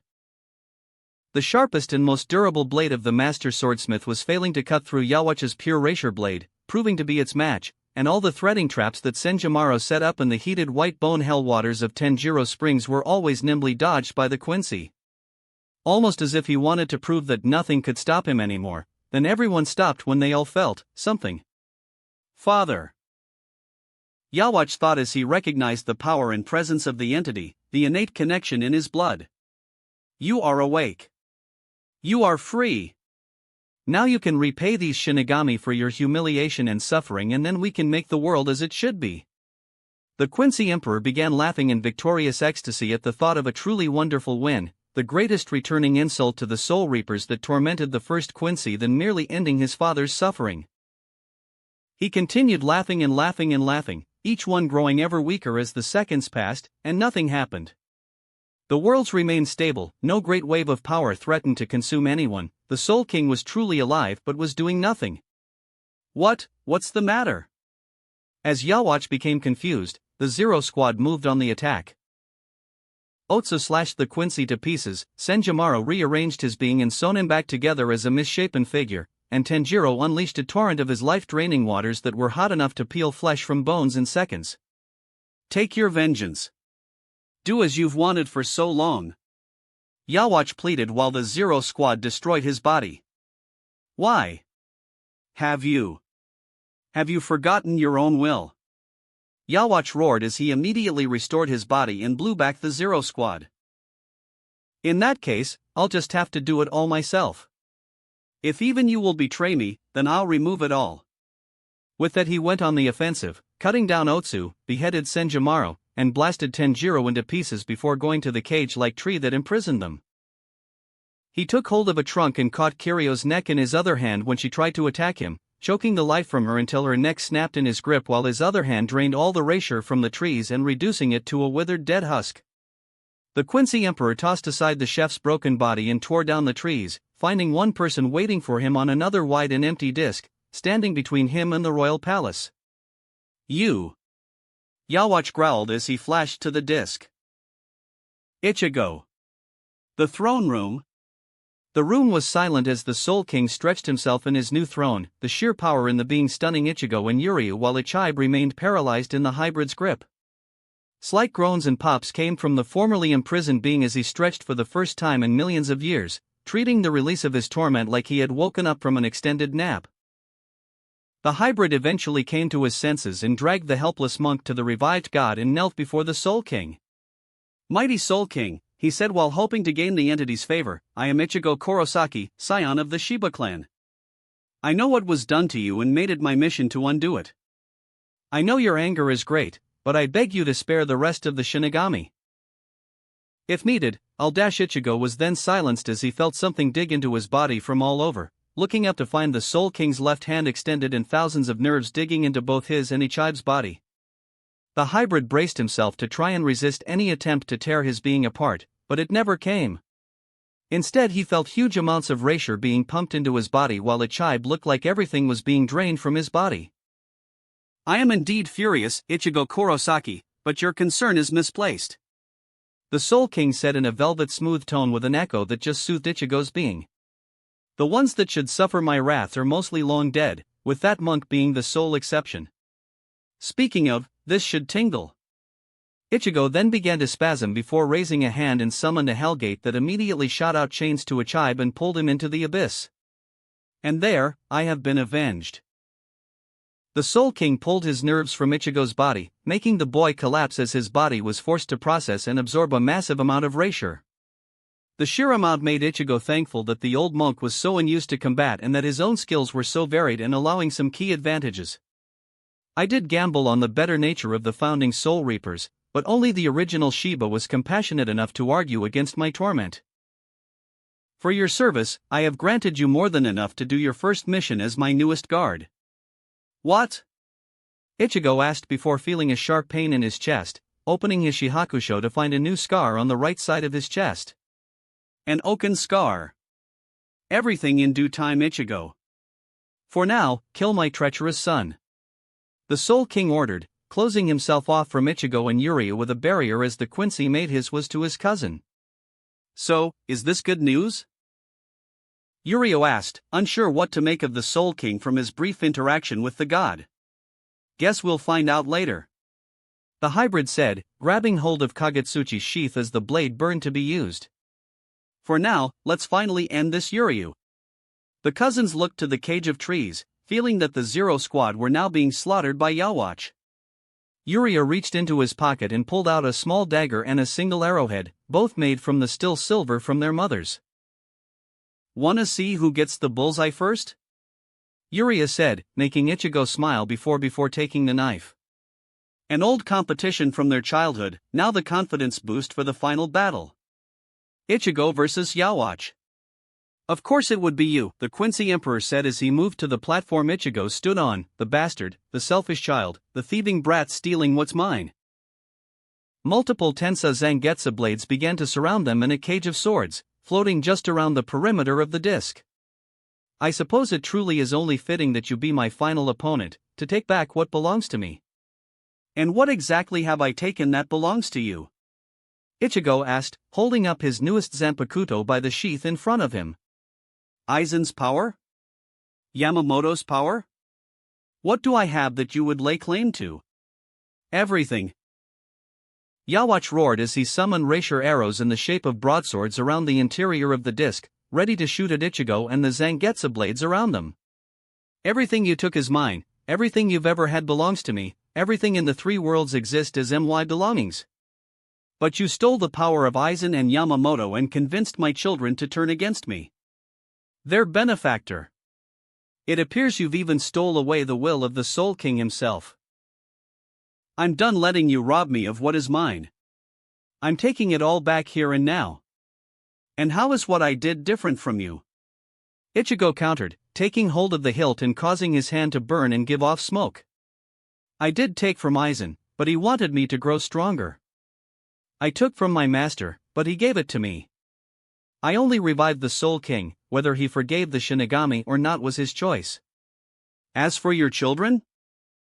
If they turned against you so easily, then you were just a shitty parent. Reduce all creation to ash. Ichigo pulled the sword from its sheath and released a powerful wave of heat that only grew stronger as more of the blade was freed, a fire catching on Ichigo's hand and climbing up his arm as he unsheathed his mentor's gift. Kagetsuchi. All the moisture disappeared as the stones beneath their feet began to glow and melt by the heat of the blade. This is the power you've inherited from Yamamoto? Yawatch thought as he used Hirenkyaku to levitate once he saw the stone floor beginning to melt. There's no denying that it's certainly hotter than what Genryosei could do in his prime, but you also lack the control to properly wield that power. Yawatch then took a quick glance through the many differing future timelines with his own almighty, seeing Ichigo attack with Getsugas, Siros, Balas, rapier arrows, various Kido, but two that seemed to appear more often was either a slash or a stab from Kagetsuchi. He returned his focus to battle and in the brief moment of time that he spent seeing the future, Ichigo was just an inch away from piercing his skull. What the hell? The Quincy Emperor mentally screamed as he jumped away. Was that several speed techniques mixed together? His musing was cut short as Ichigo's blade sank into the melting stone and the entire disc erupted in a pillar of fire. Know this, you parasite, Ichigo started as soon as the flames stopped, nothing will stop me from killing you. From the many Zangetsu around them came a quick barrage of bala, all aimed at Yawatch. The Quincy Emperor did see this attack, along with the Siro and arrows that were being charged and fired as well. There is no such thing as a future where I'll die. He shouted as he utilized the ultimate Quincy defense of Blutvene Anhaben, shielding himself in a sphere made from his Blutvene that began absorbing everything around it. Ichigo manifested a large spirit hand that wrapped around the shield and began to actually crush it, infecting it with his own rapier and disrupting Yawatch's control as Ichigo's energy acted like a viral infection. The Emperor reached out with Sclaverai, allowing his Blutvene to dissipate and the spirit hand to be absorbed into a rapier blade, just as Ichigo appeared before him with two Zangetsu in hand and a Getsuga Jujisho ready to fire. Then I'll just make one. Siro Getsuga Jujisho. Ichigo unleashed the most compressed and concentrated blast of destructive energy he could on the Quincy. Every future Yawatch saw this time showed a blast of rapier of some kind in any direction but not where Ichigo was in that time, presumably because of the sheer size of the attack. Yawatch began to realize that something was messing with his future sight as the attack slammed into him, pushing him to the edge of the disc before his blade shattered and his chest was pierced with a gaping hole left behind. That damn brat! The Quincy Emperor thought, gasping for breath as he changed the future to allow him to live. Ichigo was already in front of him again, this time with Kagetsuchi burning with completely black flames. Yawatch couldn't help but smirk as he revealed his trump card, forcing Ichigo to stop just shy of cutting the Quincy and completely undoing the burning field. You bastard! Ichigo roared as he looked at his twin sisters, Yuzu and Karen, bound and gagged with a familiar expression on their faces. An expression of experiencing pain from a fatal attack. Empathy, such a disgusting weak dash Yawatch tried to say before Ichigo slashed his throat open, nearly decapitating the Quincy, which Yawatch saw and allowed simply to see the horror on the hybrid's face when the same thing happened to his sisters. A visage of shock and heartbreak that was evident even through the skull mask. Yamamoto never hesitated to do what was necessary, even, the old monk did what needed to be done when the time came. Yawatch stated while healing and feeling somewhat foggy when he tried to name Ichigo, only to have it erased from his mind by some odd means. But you? This is the second time your sisters were used against you and you still let them be your greatest weakness. Goatei truly are a shadow of their true selves. Ichigo didn't even react as Yawatch reached out and took hold of Ichigo's face. Now, return to me what is mine. He roared as he began to consume Ichigo, only to find that the hybrid and the twins disappeared. What? He then saw Ichigo attacking him from every angle. I will tear your soul apart. Ichigo roared in layered tones while Yawatch blocked his attack, the frontal attack but not the ones from the sides and behind. Yawatch had assumed that the many different angles were different futures, but in truth Ichigo had achieved what would be later called Godspeed, a perfect blend of Shuinpa, Hirenkyaku, Sonido, and Bringer Light, that moved the hybrid faster than any other being in the history of Soul Society. Before he managed to mix 2 or 3 at most by being careful, now he just didn't care. With Yuryu?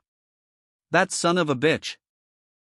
Yuryu growled as he paced the throne room helplessly as Yuzu and Karen had one cut after another appear on their bodies. When Ichigo began his fight with Yawatch, the Soul King brought the rest of the Zero Squad to his palace and revived them, stating that they still had some use. During that time Yuryu was trying to get the perfect shot, waiting until Yawatch was sufficiently distracted or for Ichigo to restrain him, refusing to waste his one single shot on anything less than a guaranteed bullseye.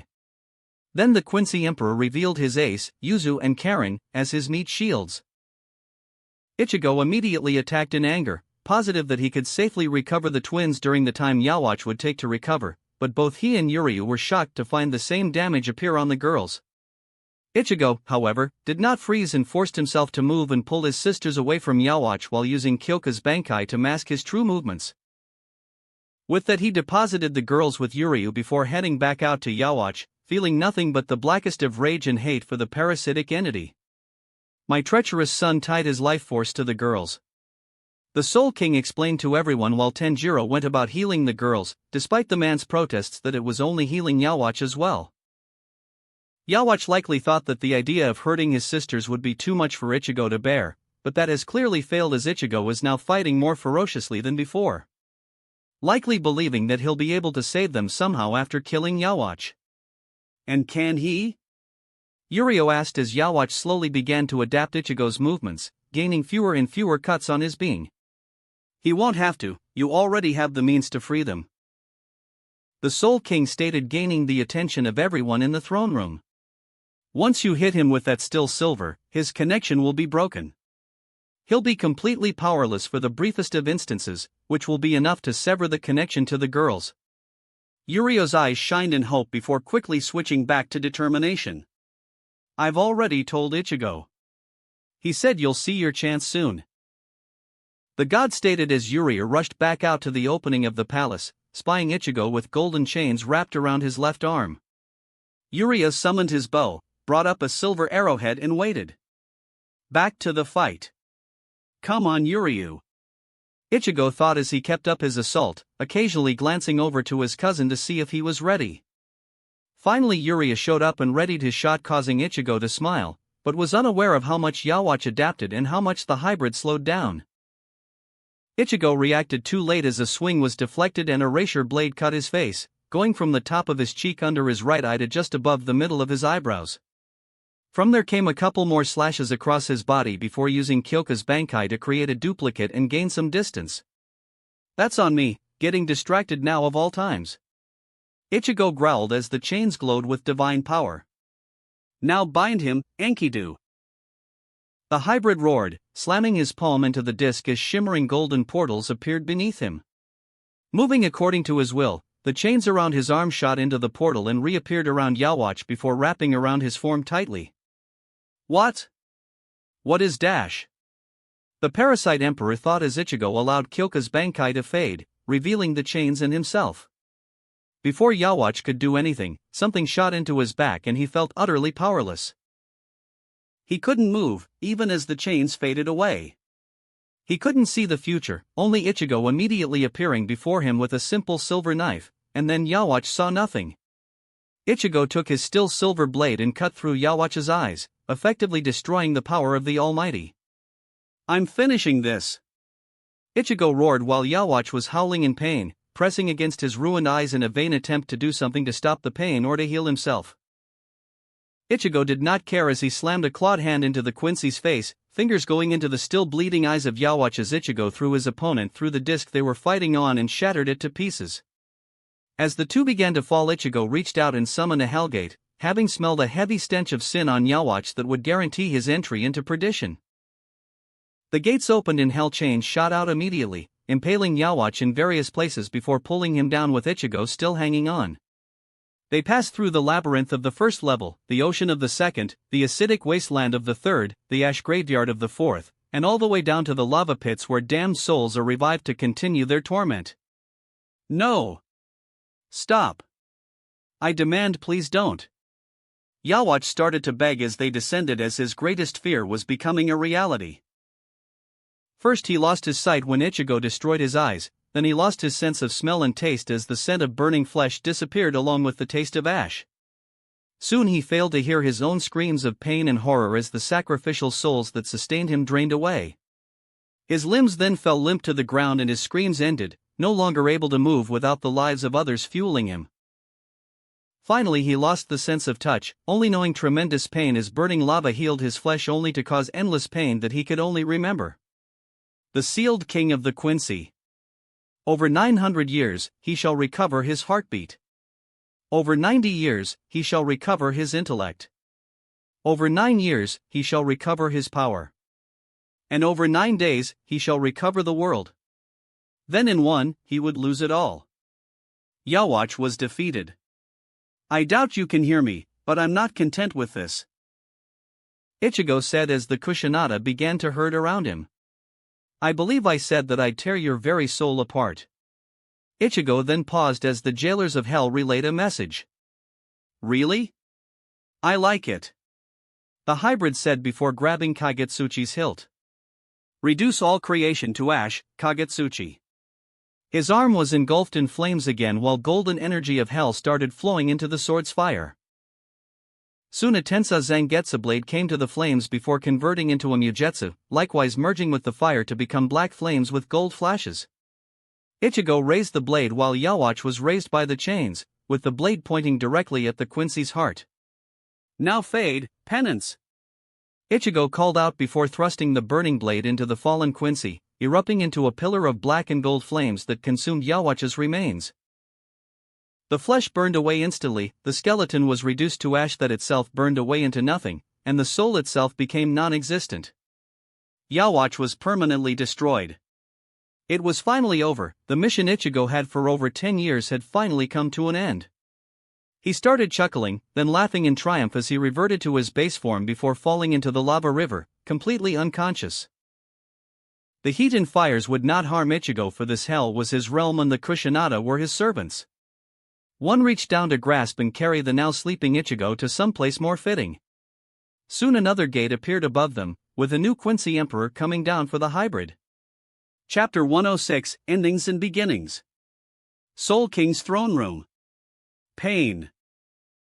That's what Ichigo felt throughout his entire being as he started to wake up, not a sharp and stabbing pain from a fresh injury but more of a dull throb from one that was healing. His soul on the other hand still felt like it was on fire and it was barely calming down.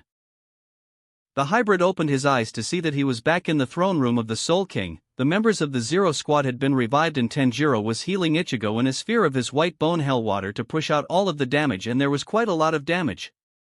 Yuryu was in the corner with Yuzu and Karen watching Ichigo. Yuzu was clearly worried while Karen was trying to appear confident that their brother would be fine. The bubble of water eventually shrank to free Ichigo's head, allowing him to breathe and hear, likely since the Soul King was speaking. "Penance should never be used again, Ichigo," the Soul King immediately ordered with the full power of his authority. Unless it is impossible to seal away whoever it is that you would use this on, you will not use that attack ever again. You completely erased my foolish son from existence, he will not be reincarnated, he will never be revived, you even burned away his name. All that remains of him is a scant memory that someone like him existed, but it will never be on the forefront of anyone's mind. He is gone, and doing something like that bears a heavy burden. The Soul King held out a hand and the calligraphy brush of Ikamanji flew to him.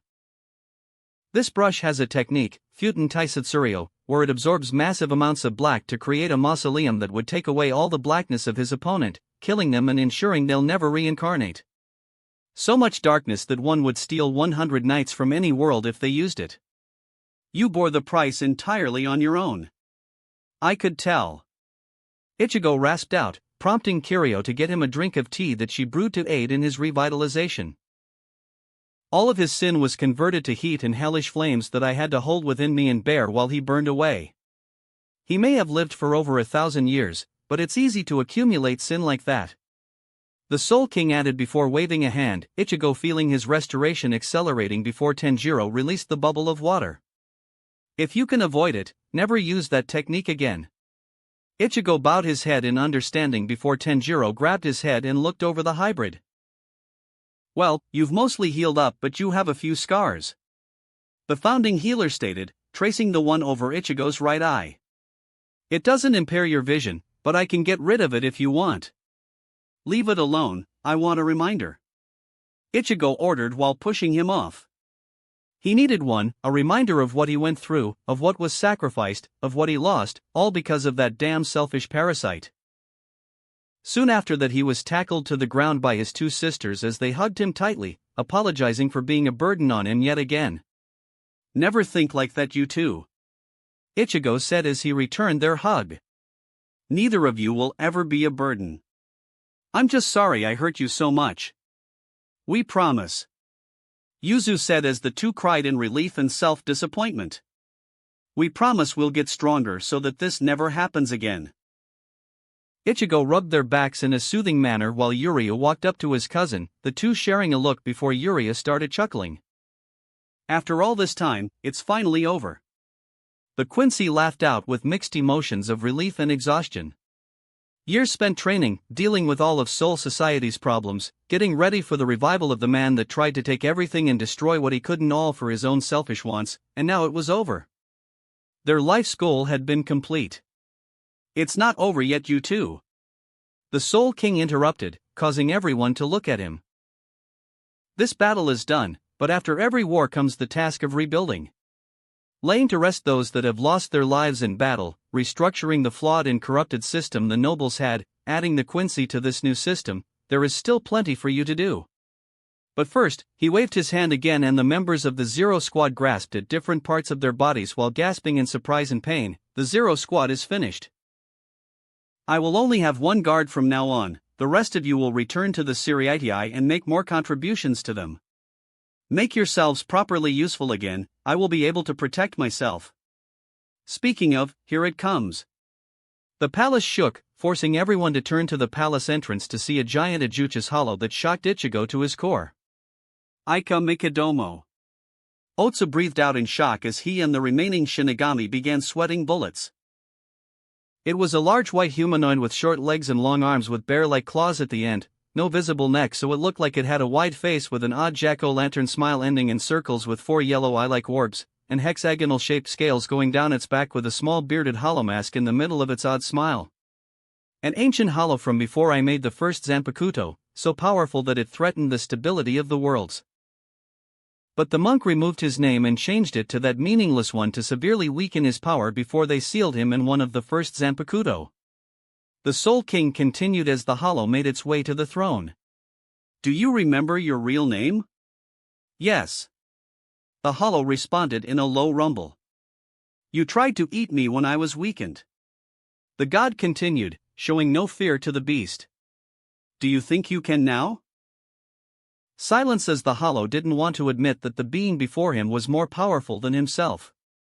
You belong to me, as my sword and guard dog. Failure to comply and I'll take away your name, or just feed you to that kid over there. Aika Mikadomo looked over to Ichigo, who got over his initial fear and looked at the Ajuchas with hunger in his eyes. Like you, his growth is endless. Unlike before, there are Shinigami more than capable of killing you. Do you submit? The hollow turned back to the Soul King and began to fade, turning into a pure white broadsword with black spots and falling into the Soul King's hand before being set to rest against the arm of his crystal throne. Good boy, the god said before pointing to Yuryu. Now one more thing before you all leave. Stand before me, Yuryu Ishida. The Quincy complied and stood before the Soul King, who reached out and touched Yuryu's forehead. The Quincy as a whole need a leader, someone that truly cares for them and will lead them down a righteous path, not one of destruction. As such, I carve unto your soul that authority to lead them, as the progenitor of all the Quincy. Yuryu jumped back, screaming as he reached for his eyes. Ichigo moved to his cousin's side as Yuryu revealed multiple pupils in his eyes. You now share in the power of the Almighty. Every power my son was capable of is now yours to wield. Yuryu's eyes returned to normal as he dropped to his knees. That's hard to control. Yuryu panted from exhaustion. Draining too. You will learn to control it in time, the Soul King said before turning back to Ichigo. You will be executing someone very soon, Ichigo. And when you do, bring me his sword as well. Otsu tried to hide his surprise as he immediately guessed what blade the Soul King would want. Now, be gone. The barriers are gone and you have much to do. The king dismissed as the curtains closed, leaving the former Zero Squad members and Ichigo's family. The group of 8 went to the entrance of the palace and jumped, beginning their return to the Soul Society. All of this the Soul King watched with his own almighty sight, smiling before disabling his clairvoyance and precognition to properly look through his own eyes for the first time since his imprisonment. Back to the Siriitii. The group of 8 continued to descend, a trip that normally took days by normal Shuunpa cut to mere minutes by a sudden gate appearing and transporting them down to above the central city of the Soul Society, seeing the realm free of the shadow that switched out the Shinigami capital with the Quincy Silver now gone and the Soul Society mostly restored. There was still tons of damage from the previous battle with the Vandenrake, but that could be fixed easily. Buildings can be rebuilt, but many of the dead could not be revived. The assembled forces of the Gotii and the surviving Quincy noticed them and began to crowd near the predicted landing zone. Once they touched down, before anyone could say anything, Isshin and Masaki burst through the crowd and hugged their children. Oh my babies! I'm never going to let this happen again, Isshin said, letting tears of relief fall as he and his wife held their daughters.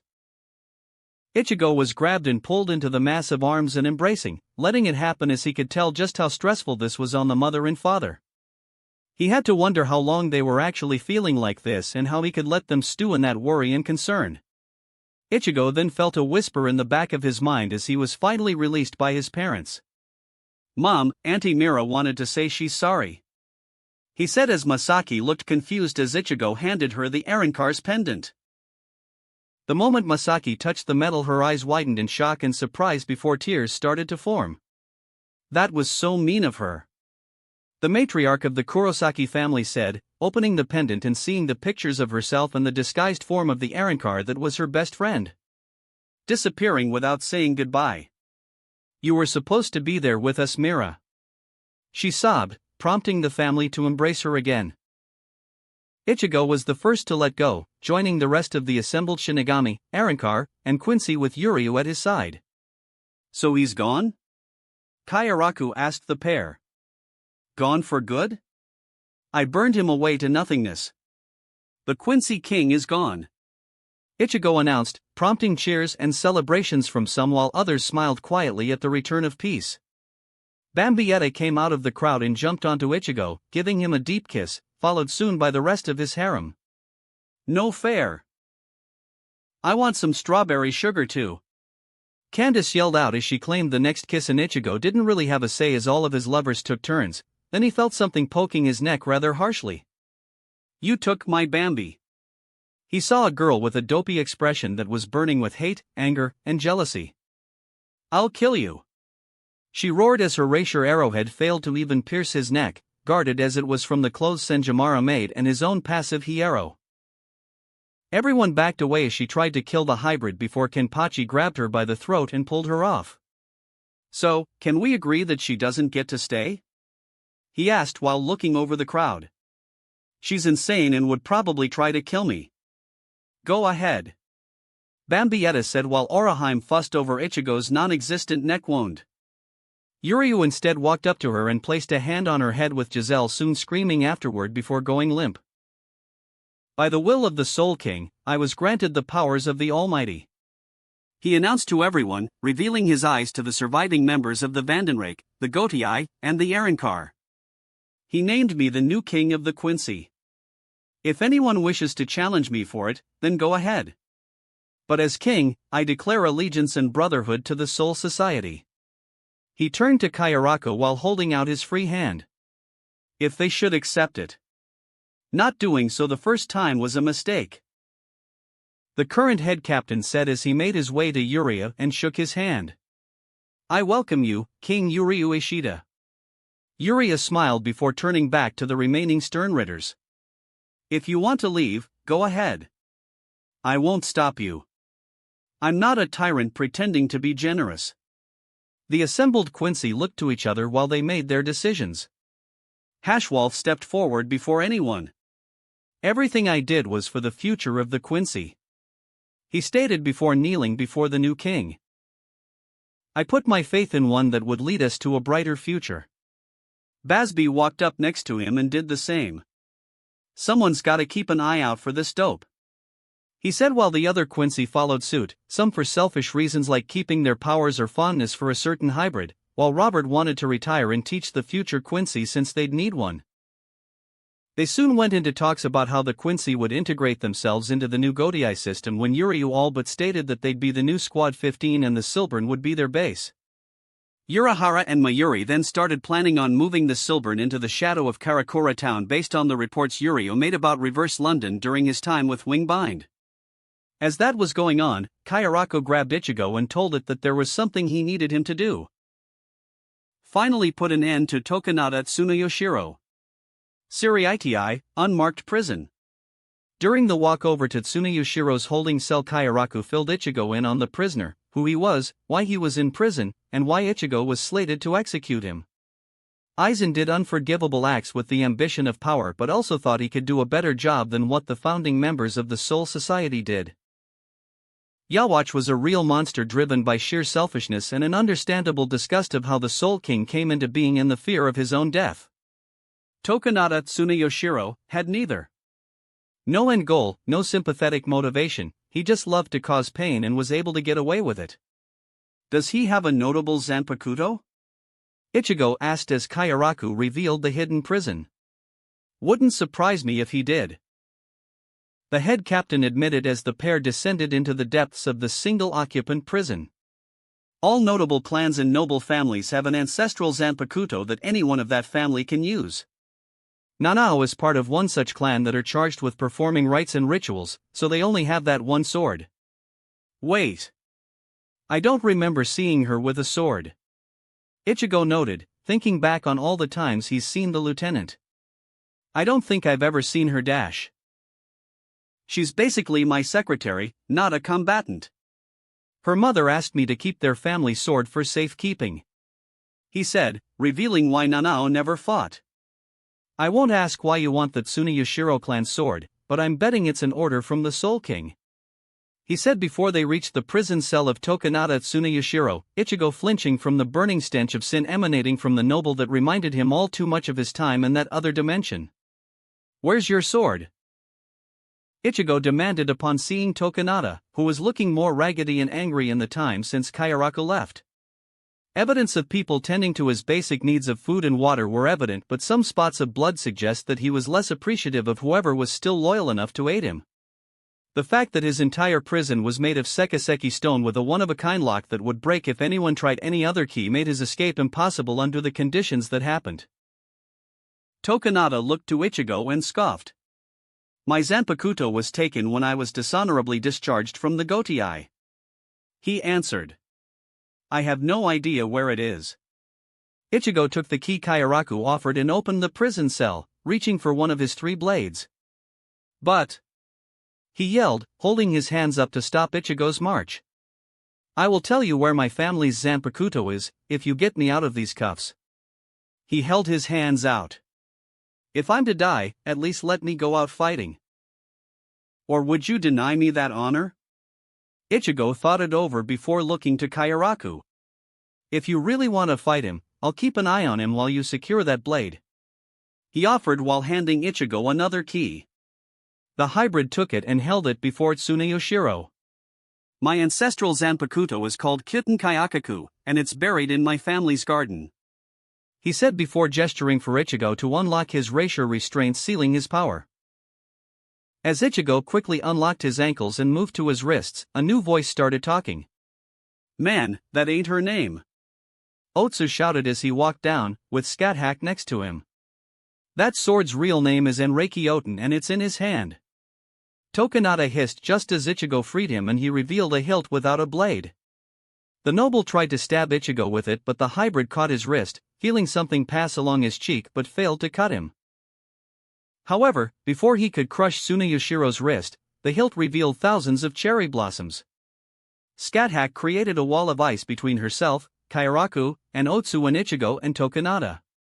"Die you bastard!" Tsuneyoshiro roared as the thousands of petal blades converged on Ichigo like a whirlwind, but failed to cut him due to his use of blood, Hiero, and greater Ryatsu, at first. Eventually Ichigo started feeling light cuts before his arm was cut off at the elbow, freeing Tokunada. "You won't dash," he was cut off by Ichigo grabbing his face and slamming him against the wall. Tokunada was dazed but not unconscious, as evidenced by his use of Senbonzakura which had gained a black and yellow glow. Before whatever it was could happen, Ichigo just pounded away at the guy with rapid fire punches that made the entire prison shake before landing one more punch that left a spiderweb crack behind Tokunada's body.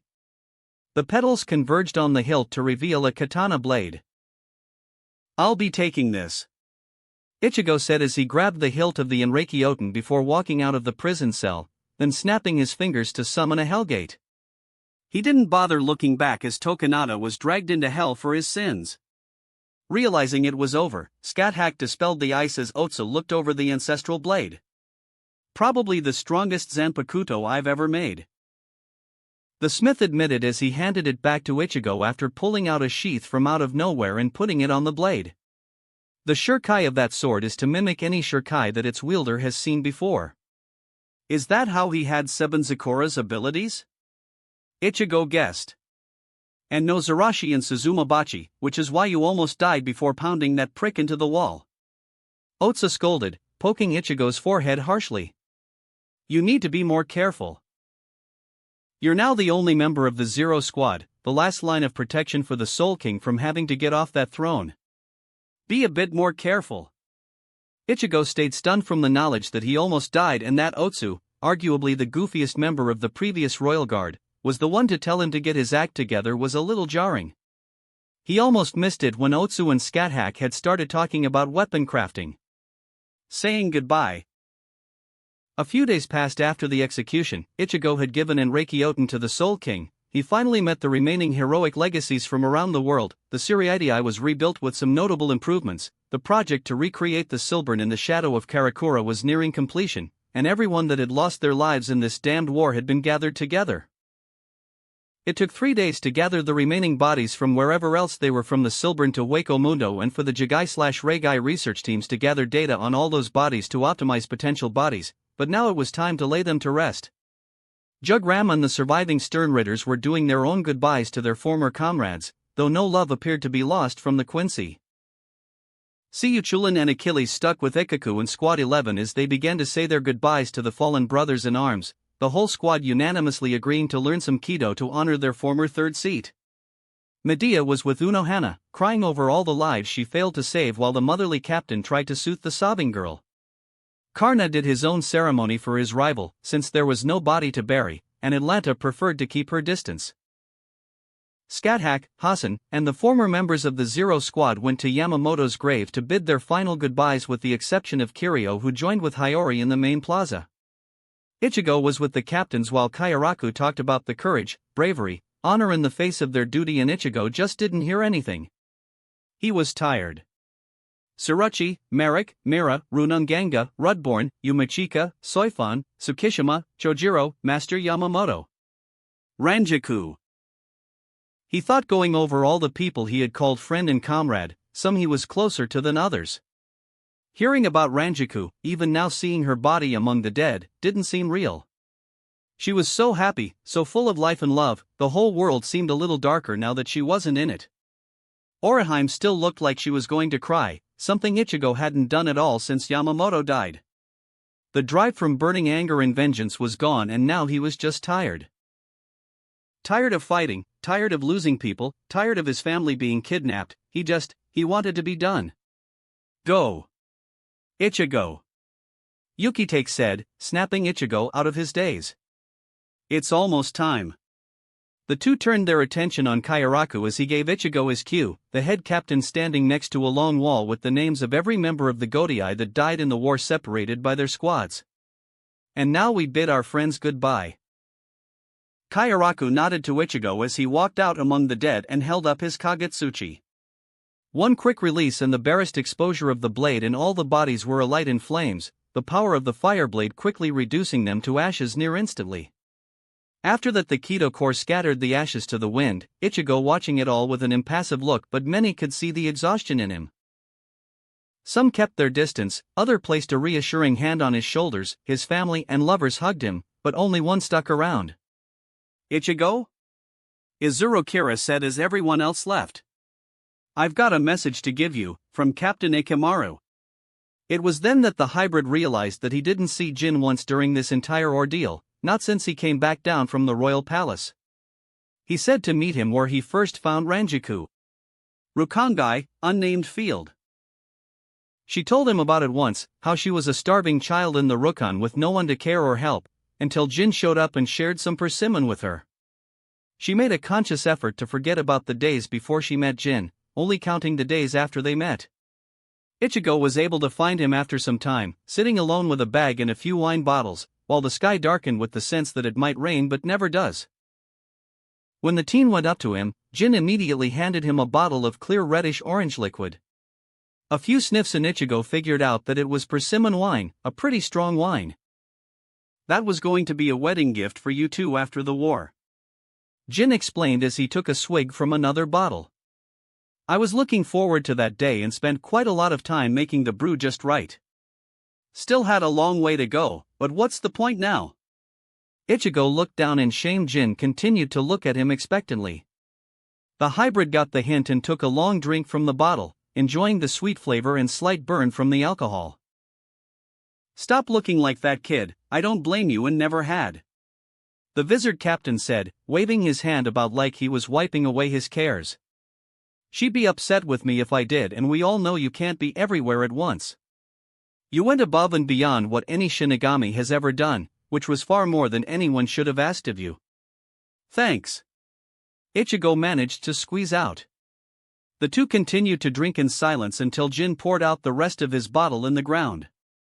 To the fallen. Jin said before Ichigo did the same. Jin had one more unopened bottle but set it aside as he stood up, looking at the gray sky. Everything seems just a little darker, now that you're not here. He whispered, facing Ichigo and ready to fight. You know why I asked you to come here? Ichigo didn't say anything, he just drew Zangetsu and activated his Shurikai. Make it quick. There was a pause as the two waited, tense for the moment to strike. The two then disappeared in a burst of speed and reappeared in the middle, with Jin impaled on the two Zangetsu. Jin. Ichigo started, choking up as his emotions started to come out. Save it. Jin said, coughing out a bit of blood as he dropped his sword to hug Ichigo while he bled to death. No use crying over someone like me. I never cared about anything, except for her. I became a soul reaper to get close to Aizen and kill him, because he hurt her.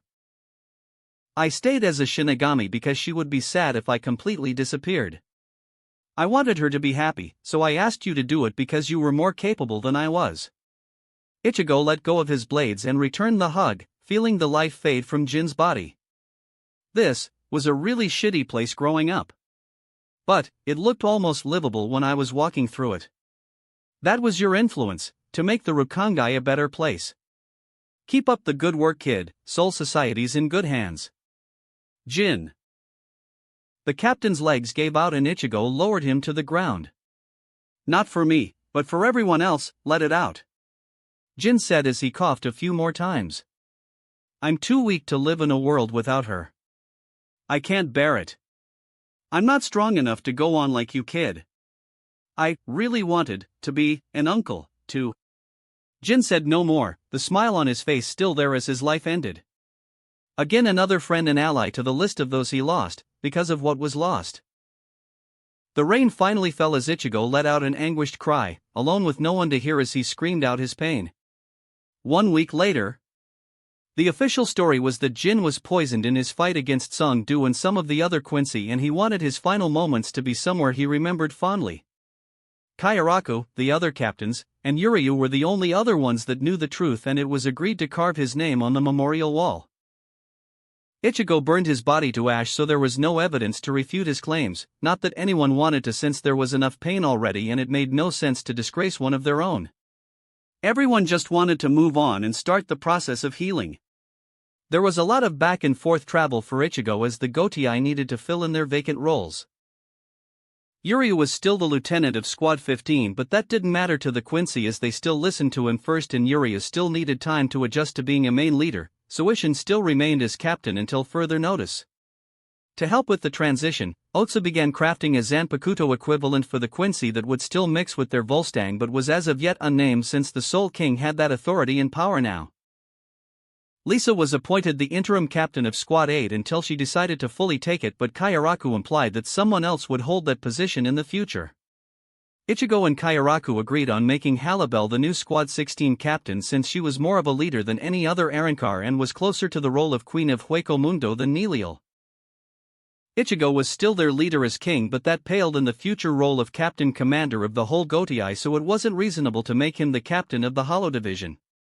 As for the foreign heroes, Karna and King Hassan left pretty early after deciding their roles in this war were over, though Hassan told Ichigo to find him when he was finally ready to begin his training under the master assassin.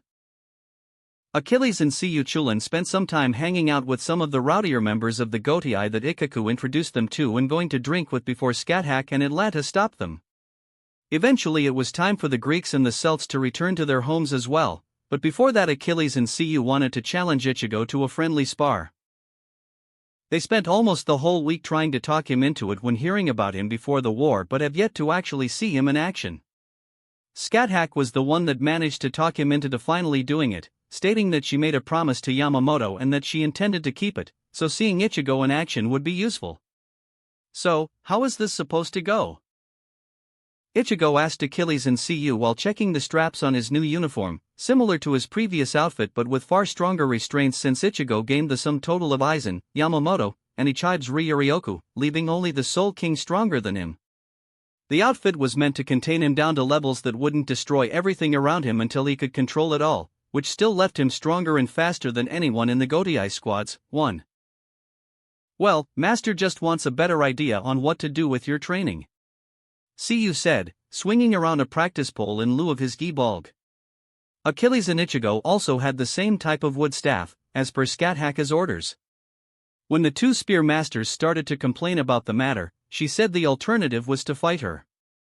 They immediately agreed to stick to fighting Ichigo just to avoid angering the Queen of Dun Scaith. So let's go until you lose. Pretty cocky, aren't ya? The hybrid said while lifting his staff and getting into what he recognized as a combat stance, though the result was more than a little awkward. I won't deny my lack of any training with a spear, but I'm pretty sure I'm stronger and faster. Achilles and Siyu seamlessly shifted into their own stances. Prove it. Achilles yelled out in excitement before shooting towards Ichigo at speeds that were impressive for pure leg strength alone, while Siyu Chulin moved to flank the hybrid from the right. Reflexively Ichigo tried to block them like he was wielding a sword, but that ended with him stumbling a little and getting touched by their staves, on his solar plexus and the back of his knees. At the same moment those staves made contact with him, he jumped and, to the two spear masters, disappeared. What the dash! The rush of wind alerted the Greek warrior to an overhead strike. Well, Ichigo asked as he swung the staff down just as Achilles blocked the downward swing, making a loud crack as the poles collided. Fast enough? Ichigo disappeared again when Siyu attempted to stab him with his pole. Or should I go faster? He started blitzing around the two, creating many after-images while surrounding them. Okay, he's faster than us. Siyu admitted while he and Achilles stood back to back, scanning the different after-images of Ichigo. Suddenly Achilles swung his staff to block Ichigo's own, which he had thrown at the two. Once Achilles deflected it, Ichigo flashed over and grabbed onto Achilles' staff while flipping over the Greek. Siyu turned and saw this, quickly drawing a few runes that shot fire at the hybrid. Ichigo saw this and quickly cast Sai to restrain Siyu Chulin's arms, forcing the Celt's arms behind his back from the sudden countercast. As Ichigo completed his flip, he shot a kick into Siyu's unprotected chest and sent him flying away, then twisted his body as he landed to wrestle Achilles for his staff. Tell me, is this really satisfying? Ichigo asked as they fought for staff, trying to rip it from the other's grip. A little, but not enough. Achilles admitted before slamming his head into Ichigo's own blunt and Hiero-reinforced skull. Can you give a little more? I thought Kenpachi had a thick skull. Ichigo muttered before his veins glowed red. Oh boy. The spearman said before getting hit with the hybrid's own headbutt, before he freed a hand from the staff and slammed a fist into the Greek's gut. Achilles felt the full force of the punch pass through his body, stumbling back from the blow, and smiled in excitement. Now that's more like it. He yelled out before tossing away the staff and brought his fists up in a pancration stance before charging. He threw many rapid fire punches and a few strong kicks, Ichigo blocking or dodging them before returning his own. It's like punching a steel wall with this guy.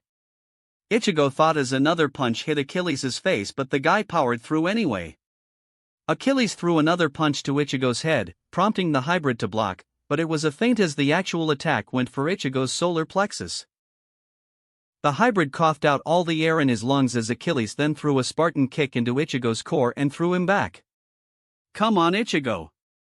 I thought you'd be tougher than that. The Greek taunted as Ichigo got back to his feet. Siyu Chulin freed himself from the Kido, but had opted to watch until he could engage in his own one-on-one, standing next to his teacher. Then he noticed a slight shift in the air around Ichigo. You finally noticed? Scat-Hack asked as Ichigo's veins glowed again. Siyu nodded as Ichigo flashed to the Greek with both fists buried in Achilles' torso, realizing that Ichigo was way faster and likely way stronger. And that outfit still restrains his power. Now I see why Yama thought I'd be interested. Sakatsu. Ichigo whispered as a shockwave of air burst from the point of impact with the sound of broken bones cracking throughout the air. Ichigo backed away while Achilles wrapped his arms around his body.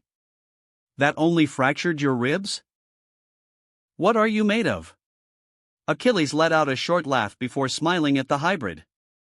I may not be invulnerable like my namesake, but I'm certainly durable enough, he said before coughing out some blood. I think that's enough. Yes, it is. They heard someone yell when Atlanta appeared and punched Achilles in the head. We were supposed to be going home today, you idiot. Yet here you are, sparring and getting hurt. She scolded while Medea ran up to heal him. Come on, sis. Achilles started, hoping to calm the irate lioness, who then punched him again. We're going home. We did what we came here to do. She turned to Ichigo again and bowed her head. It was an honor to fight alongside a noble hero. May our paths meet again as allies once more. She then turned, grabbed Achilles by the ear, and dragged him away while Medea was still healing him. Ichigo rubbed his knuckles, now healed after breaking them punching Achilles.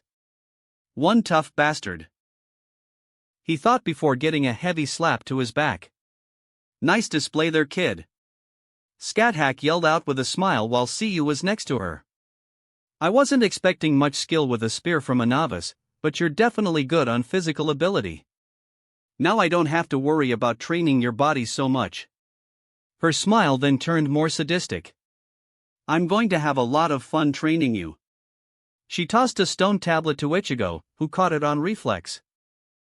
That runestone will guide you to my domain, just throw it in the air when you're at the Isle of Skye.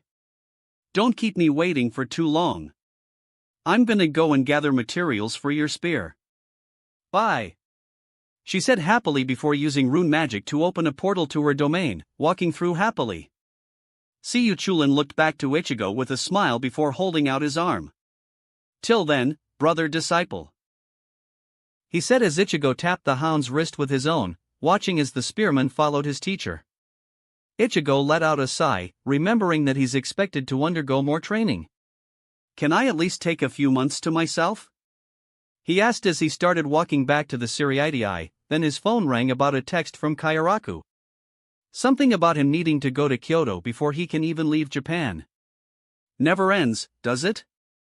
He sighed before flashing to the Squad 1 barracks. Royal Palace. So, this must be boredom.